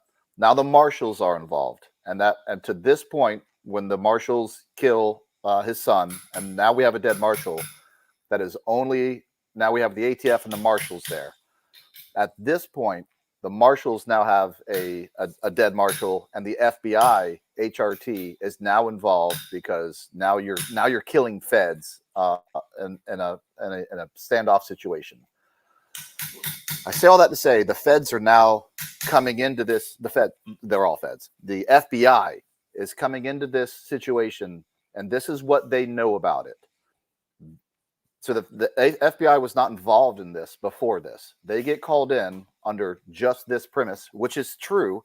But again, it's not the whole story. They weren't involved in it from the beginning. When they arrive and these type of REs are put out, they know this. Green Beret, we can rehash all that,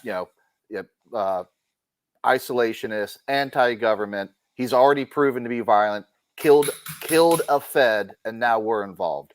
So when they get involved, they don't have the background, everything we just said. They get involved at a very high level, and the fear-mongering just continues. And they were told that he shot at a helicopter. And I'm sure, by the way, HRT is nothing but SEALs at this point, mostly SEALs and some Green Berets in the 80s and the 90s. And a lot of these HRT guys were also involved in Waco. So these are top tier guys. These aren't slouches. These aren't idiots. They're not ignoramuses. These are professional. Like this is the professional football team I told you about. And the information that they're getting, shooting at a helicopter, Green Beret, isolationist, Aryan Nation, motorcycle gang. I mean, damn, I'm ready to fucking kill this guy with that information. You know what I'm saying? Like, I'm like, guns up, giddy up, like fuck him and his cult family, because I don't know. right? Because I don't know what the, because again, the picture wasn't painted. So I do want to say that when I read this, you have to look at it from both sides. And I don't know that any of these, I don't know, Sarah talked on the podcast. It's a very, very good podcast. It's very sad. But she talked about, like, why would you shoot a 14-year-old boy in the back while he's running away? Why are you a sniper? That's not probably what happened. That's not probably what happened. The guy didn't put the kid in the crosshairs and say, fuck this boy. They ran from a dog. They got into the woods. They shot a dog. Some dude started shooting at them. They probably took cover. They probably reappeared from cover, got a sight picture, and took a shot. When you are aiming at a human being, you don't really see man, woman, child, or thing like that. What you see is a very blurry sight picture of your target. You're focused on that front sight post. Tunnel vision is probably set in. And it happens like this. Bang, bang, bang. I reappear and I engage. And then you say, fuck, that's a kid. You know what I'm saying? But at that point, he had been shot at. So I don't think that he consciously, I wish I could tell Sarah, I would be more willing to bet that this guy didn't go, oh, he's 14 and he's a little boy. Bam. You know what I'm saying? I'll give you that. That's what you just described is absolutely true. And it does, kind of my fatherly instincts kick in. And I do have to sometimes step back, a higher level of training. And I had 13 combat tours. It's easier for me to be calm, cool, and collective, during something this chaotic. But these marshals at the time, they're marshals, they're snipers, and you described them correctly as highly trained people. But this is 1992. They're not combat veterans. They have experience, but it's low level conflict type of experience. When they get in this shootout, this is unlike something they've ever seen or been a part of. This is not something they get to fall back on their experiences on and say, hey, we've been here before. This is what right looks like. They're winging it. They are. They're trying their best to make the best decisions in a completely new environment they've been exposed to. Yeah, and they got to know they're fucked. Like, damn it, we shouldn't threw that rock at that house, and they just ran. Oh, yeah. And who knows how far they ran, and so the adrenaline is very high. So I would love to go back to Sarah and tell her, look, I know that it's an emotional, but if we detach emotions from it, I'd be willing to promise that this guy didn't say, I'm going to shoot this kid in the back 2 times because he's a kid, and he didn't. But it is sad and it does suck. Oh, it's horrible. And just like we said, the two sides of this story is crazy because everything the feds were more in the wrong, but as we unpack this, I understand it. Switch over to the dad now with everything else we said, and now you came onto his property and killed his dog and shot his son in the back. My heart breaks, and then the story only gets worse. It only gets worse. And now this is why we're in this situation. And I understand why Randy Weaver is in the mindset he is. And though we're not giving up, there's nothing to talk about at this point. You've been screwing me over from the beginning, and now you killed my son. And now you're trying to kill my family. Now you're trying to kill my family. You're trying to kill my family. And they retreat. And as Sarah will say, they went back to the house and they went to sleep that night. It began to rain in the morning. The mother got up and got a pail and collected water off the roof. What an awesome testament to being a mother, that your son was just murdered.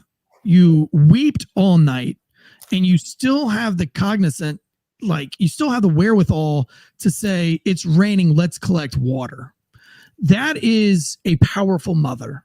Oh man, without a doubt. Wow, insane. And so you have this 15-year-old girl, Sarah, and then you've got the 2 younger sisters, and your son is dead, and you've got this other boy that lives, and the dad wants to go out to the barn and see out to the shed that I just put a picture of to go look at their baby boy again. And wow, man, my heart breaks because wouldn't you just like, I honestly can't imagine. I really can't imagine as a father putting myself in this situation right now. And as a family, what they're going through, what their mindset is, what that night was like, for the family. It's hard to wrap your mind around. Sarah talks about, and this is where the evidence comes in that he was a Green Beret. The first thing that the dad did was put the boy into the shed and cleaned all of his wounds, cleaned him up, and then addressed the children. She said that her dad often, and she uses the word, would often brief us on everything that we did as a family. My dad talked to us first about it, and our opinions mattered. That is a real Green Beret type family. It's exactly the way I run my family. And that's because that's what I've learned in the Q course, is that we talk things out as a team. There is, it really is a team decision. And so the fact that the dad sat Sarah down and said, we're going to go back out and see Sammy one last time. Would you like to come? And she said, no, I don't want to come. And the dad leaves out. You did the rundown real quick, and so everyone knows. Let's talk about who's in the house as of right now, or who's on the property on their side. Obviously, we know the son is dead in the shed. Yep. Vicky, Kevin Harris is there, right? 28-year-old male. Okay. Yep. Randy, obviously. Randy, and then the mother, Vicky. Just a dainty, feminine woman. Does not wear jeans, wears dresses, very feminine woman. Holding a baby. I think it was a 14-month-old, 10-month-old or something. The oldest sister and an infant daughter. And a 9-year-old daughter, I think. And a 9-year-old. So 3 daughters. Okay. Right. Like, so a 9-year-old, a 16-year-old, a 9-year-old, a 15-year-old, and like a, I don't know, 10 months or 14 months old, but a baby, like baby in the arms. There is ruckus going down in the valley, and that's where the Fed buddies are making a camp, where they're bringing in tanks, armored personnel vehicles, a Little Bird, a Huey. So you can imagine all the noise going on. And they hear a lot of clinking and clacking. And so the dad, they go out, they check the baby, or they check Samuel, who's dead. And then they all venture out to a rock, a big giant rock at the property, at the front of the property. I'm going to, didn't want to spoil that for you. Let me show you a picture of this rock that they're talking about. You can see this big rock right in where the house is. There's a big giant rock right there. So they were all up on this rock. You can see the shed just off to the right as you look at it. That's the shed where Sam was. So they're standing up on this rock, going back and forth from this little shed to check on Sam. And now this is just going to be Sarah, Kevin, and the dad. They're standing up on this big giant rock overlooking the property to see what's going on next. They're looking at this camp or listening to this camp. The helicopter's flying over. The news media is flying over. And as the dad is coming back from the shed, a shot rings out and he's struck in the shoulder. And so he takes off running back towards the house, and he gets to the front door of the house. Oops, shit, I keep doing it. This is the house right here.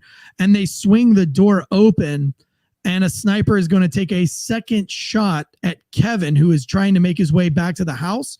The round goes through Kevin's armpit and chest area and into Vicky's face.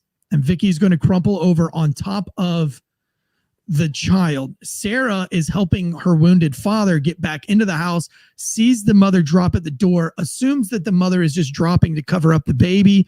They get into the door. Shot in the arm. Randy pulls in Vicky and the baby. Again, Kevin is wounded really bad. He's got a shot through the armpit. Artery, heart, everything is right there. He's in bad shape. They get them inside the house. She's getting, Sarah, the 16-year-old, is getting blankets. She's crawling through the house because they don't want to get shot. Very traumatic. She's getting the blankets. She's trying to help Kevin. Just a massive pool of blood, she recalls. He was cold. She got blankets. And then the dad asked to get one more blanket for mother Vicky. She came back in, and the dad said, put the blanket over Vicky's face. And she remembers as a girl saying, you don't put a blanket over somebody's face. She didn't realize that her mother had been shot. And not only had she been shot, she'd been shot in the face. This is where I know that Randy was a Green Beret. Randy covered the mother's face with all of her hair so that the exit wound of the face would not be visible to to the rest of to Sarah, who was going to cover up, and the 9-year-old daughter. And that is only something that a Green Beret would probably think of, or a Ranger, or somebody with extreme experience with things like that. We know that a lot of the Green Beret training, a lot of Ranger training, when you shoot somebody, sometimes you cross their arms to signify that you've already killed them and that they're dead. Some people spray paint them. You know, if you were in Fallujah and you were an infantryman, they might put X's across the bodies, maybe drop a chem light, signifying, but we're used to dealing with, or have training on dealing with, what does somebody do after the dead. Somebody with no training doesn't think about anything. They're just like, shit, she's dead.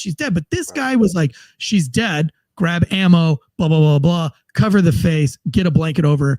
And I think that just really goes more to saying that I'm more convinced that this guy has significant amount of training, at least on how to deal with somebody who has perished. But very sad. Now, the sniper shot through the door and hit a woman in the face holding a baby.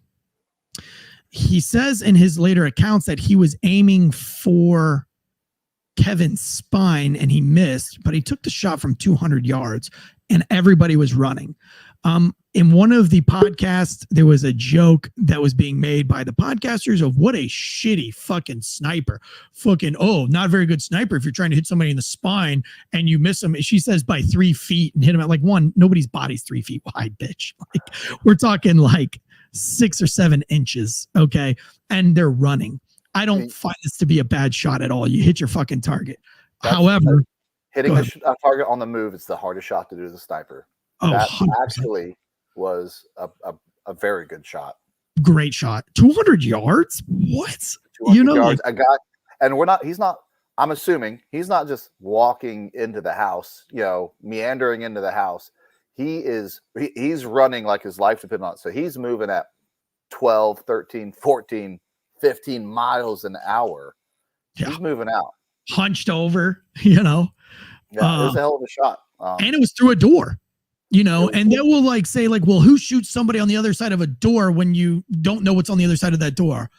I disagree. I think that's a beautiful shot. I think it's a great shot. I think, I don't think that he anticipated his round going through him and into somebody else's face. Go ahead. Yeah, I would go out on a ledge and guarantee that he had no idea that, or was not thinking about, the round going. When you're sitting there tracking an individual, his heart's pumping. I doubt he's shot very many people as a sniper. It's a crazy, chaotic situation. Again, guy on the move. He's just tracking this guy with the best visibility, trying to make the best shot. He's only focused on his target. He has no idea what's behind that. What's behind Kevin? I can assure you. Yeah. And they didn't even know Vicky was dead until way later in this siege. So he didn't even know that his bullet. So a lot of the podcast. Go ahead. And in fairness, neither did the family. So there's a lot of and the feds are wrong all day long on a lot of things. And there's some undue judging going on that sniper, where a lot of people say, how do you not know that you didn't shoot and kill the mother? There's a lot of people out there that 100% believe that the feds knew that they killed the mother that day, and I just don't believe it. And I don't believe they that. can have people can have their opinions, and at the end of the day, that's my opinion. If you're a sniper, you're still my opinion's weighed on is based off of experience and being a sniper. So unless you have my experience, I would tend to take what I say is a little bit. Yeah, and I think just at a human level, if you're a sniper and you're a high level sniper, and like let's say you're a Brent Tucker, and Brent, I'm asking, I'm not telling, I don't have the experience, but I'm asking, you're in this situation, you're probably going males first, right? You're probably not going shoot Randy, transition over to woman. Right? You're probably going for the males first, especially since you know that the males are the ones that killed Deegan. Absolutely, and that's what they did. They shot Randy first. And they were going for Kevin next. They were, prioritizing their targets. They're also prioritizing their targets in a different way, which is, which you also do as a sniper is, I don't want to use the word ease of shots, but why would you when you have a male that's still outside the house running, even though that's a hard shot, that's a much easier shot than someone inside the house, under the porch, in the structure. I don't that's just not the shot you take. Right now, here, let's look at the front door from 200 yards out. Now, I would assume that this picture is probably taken from one of the OPs, right? Why would they take this picture? Why would this be included in the crime scene photos? But like, you can see what kind of house we're talking about. You can see the shadows. You're 200 yards away. The back porch is wide open, but this all happened on the front porch. Let me get you a better picture of the front porch here.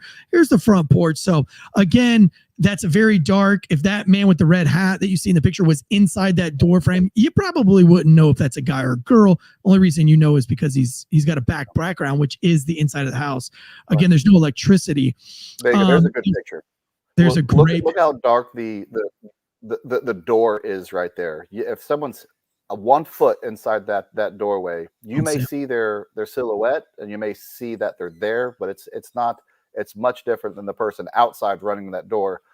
There's 2 more things that I want to point out. This one, he did know that she was there because later on when they go to court, he does, at some point he draws a hand drawing trying to recreate it. And he does know that she was there, but knowing she's there and aiming for are 2 completely different things. Sure. My other point to counter that would be the RRE at this point. Now, this is the FBI HRT team taking these shots. The RRE is wide open. They can basically kill anyone they want to.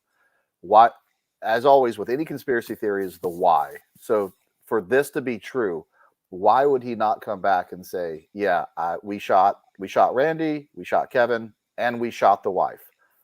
They never disclose and come back and tell their headquarters that they shot the wife. There was no reason to hide it. They're allowed to. They're allowed to. They never disclose it. And then not to jump ahead, but it's probably a good time to take the next step, which is they start trying to play towards the feelings of the mother, and they know the mother is a substantial figure in this household, so they're trying to placate towards her. The very next morning, they come out and they're like, "Hey, Vicky, how was breakfast? What'd you feed the kids for breakfast? Come out and talk. We can end this." They start placating towards Vicky. They would have never come out and started trying to talk to Vicky if they knew she was dead, knowing that would only. And now, of course, here's the flip side of it. These guys are in the house, dead mother, and there's a loudspeaker going on the very next morning, harassing them, almost, poking the finger, saying, "Hey, where's your mother at?" Knowing that their mother's dead in the kitchen. Just perfect storm. Just another level of a perfect storm.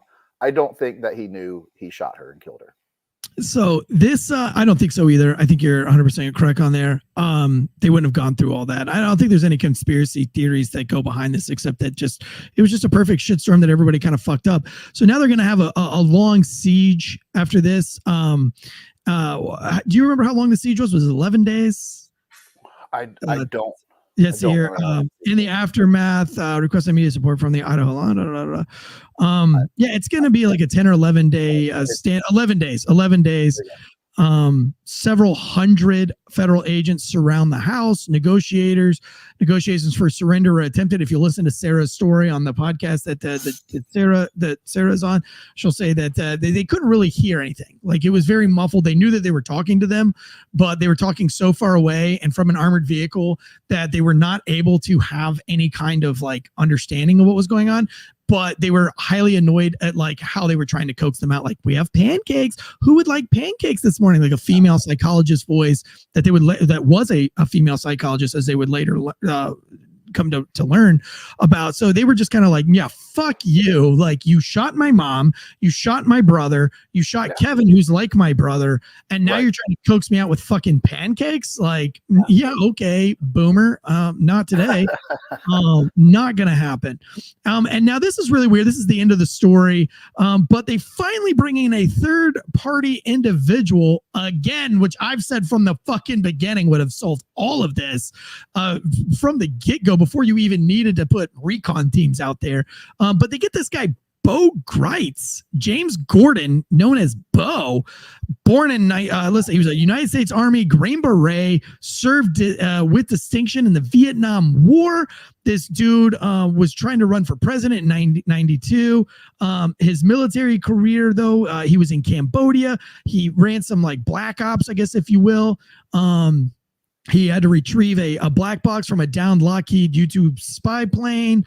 And it came out later that they were running some, all sorts of weird operations in Cambodia. He was in 5th Special Forces Group, though. He served in Vietnam. I want to say that like some of the Rambo movies were made after this guy.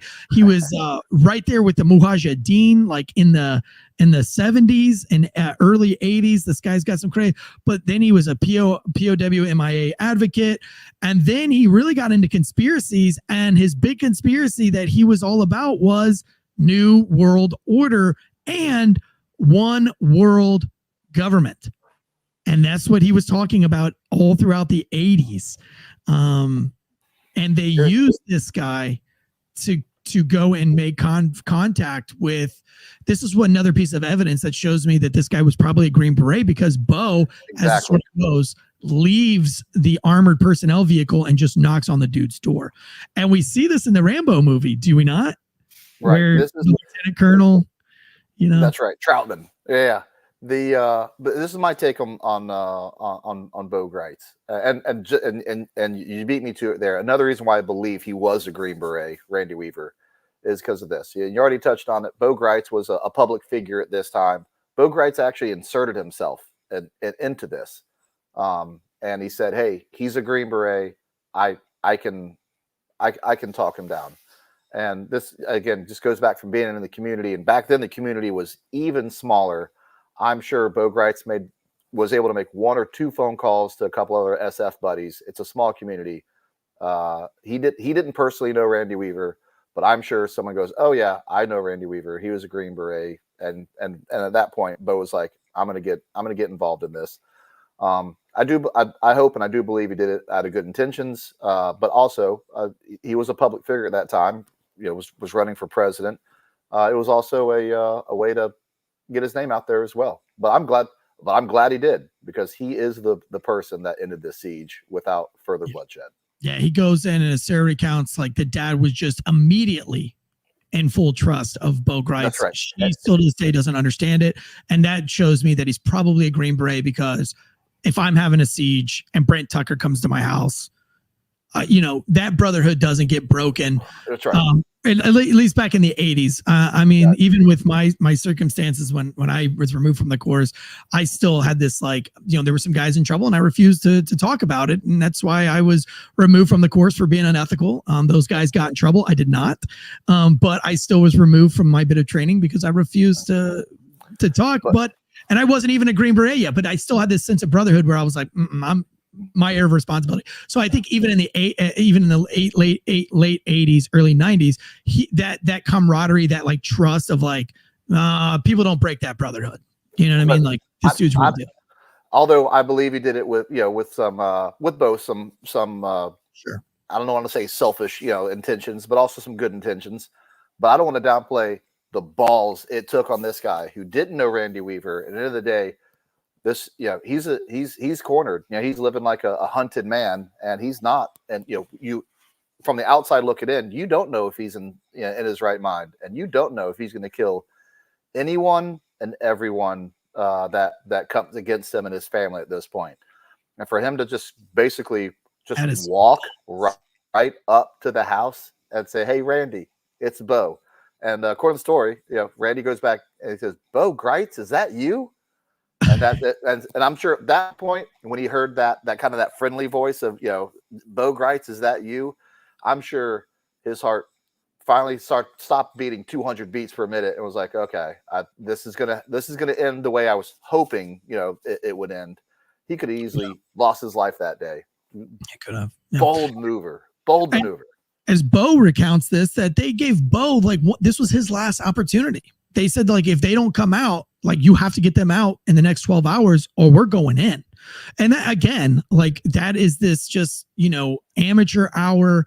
And that's what happened with Waco. There was a lot of rushing in, and I hope that we've all learned from these things. But at the end of the day, we're all the Fed boys pieces of shit in this. No, I think what we can learn from this though is, as a law enforcement officer yourself, you're going after these low-level people. But you have to remember that you're going after low-level people. The guys that you're going after that you make it personal are just are low-level buyers. And you're trying to get the bigger guy. Stop treating the lower level guy.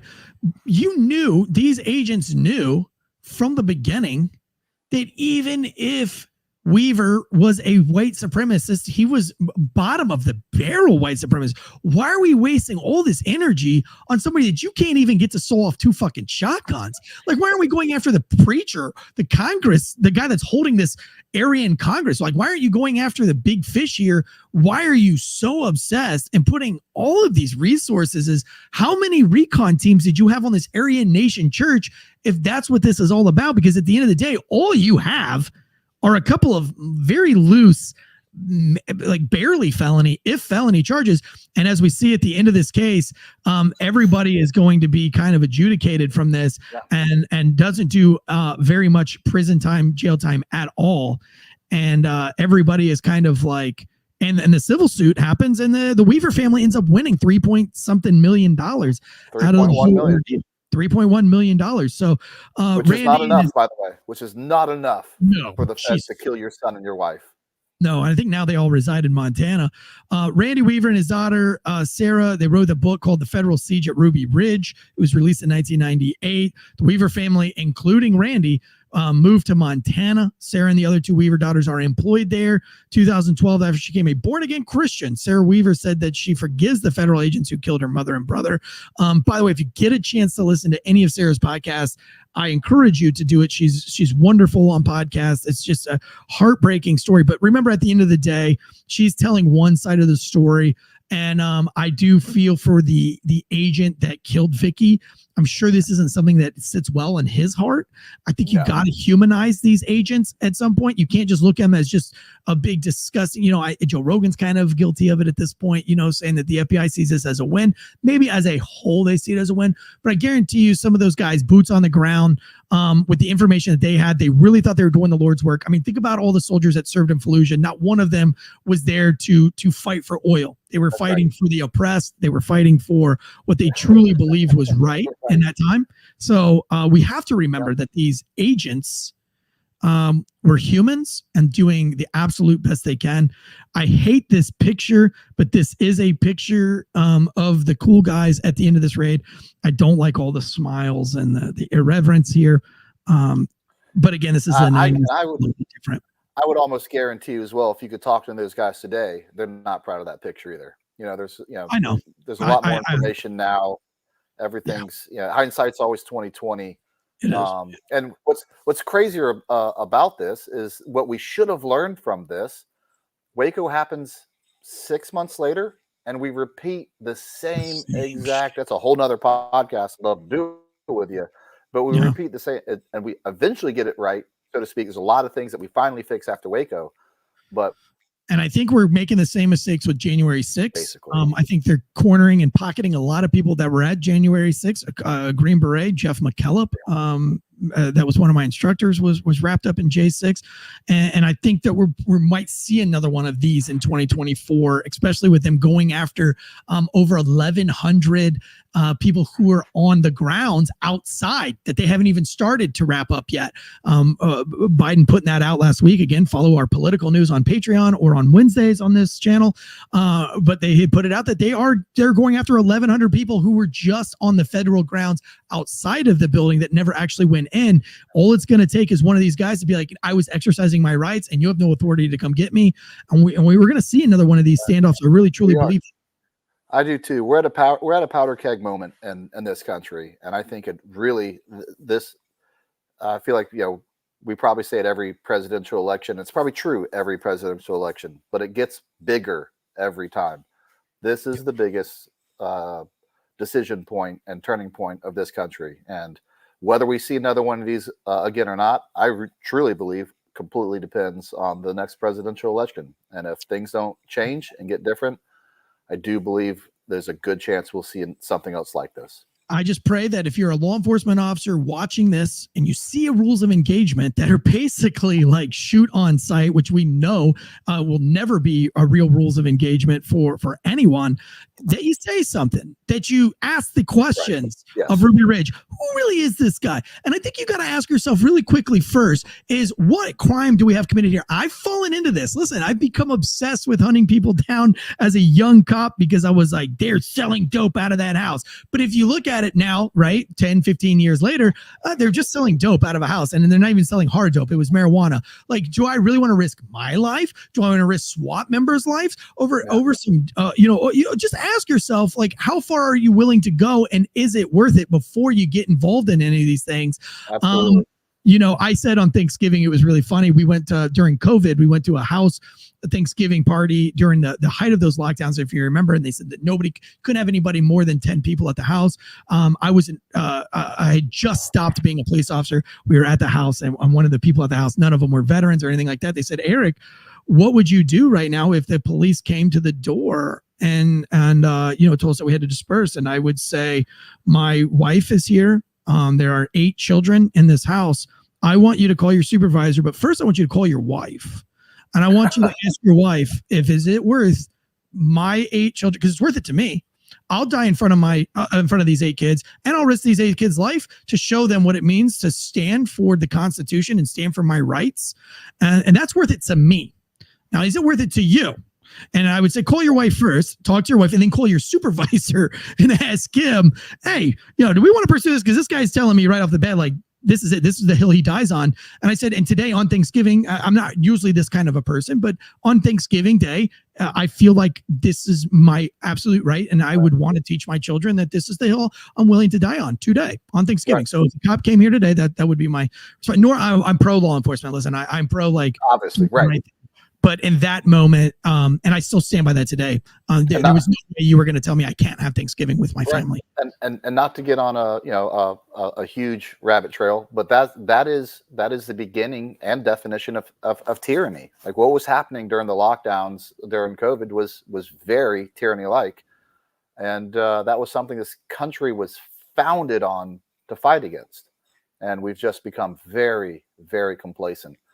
And don't take that out of context. Say, like, hey, Brent's calling for the Revolutionary War. I'm not, but I'm saying we have become very complacent with our own rights. And once you allow the government, to take away your rights, you have to draw the line somewhere. And we're getting closer to that. Is all I'm saying. Brent, I appreciate you taking the time out of your very busy life. You guys can find Brent Tucker at First Responder Coffee Company and First Responder Cigar Company. You know that we're the #1 channel where first responders go to be informed, mainly informed, and very entertained. I hope you guys were entertained today. If you want to support guys that are supporting first responders, then support First Responder Cigar Company. Search them out on the interwebs. Make your order. Make your purchase. You got your local cigar shop. Put in some orders. Get some coffee. Support those who support us.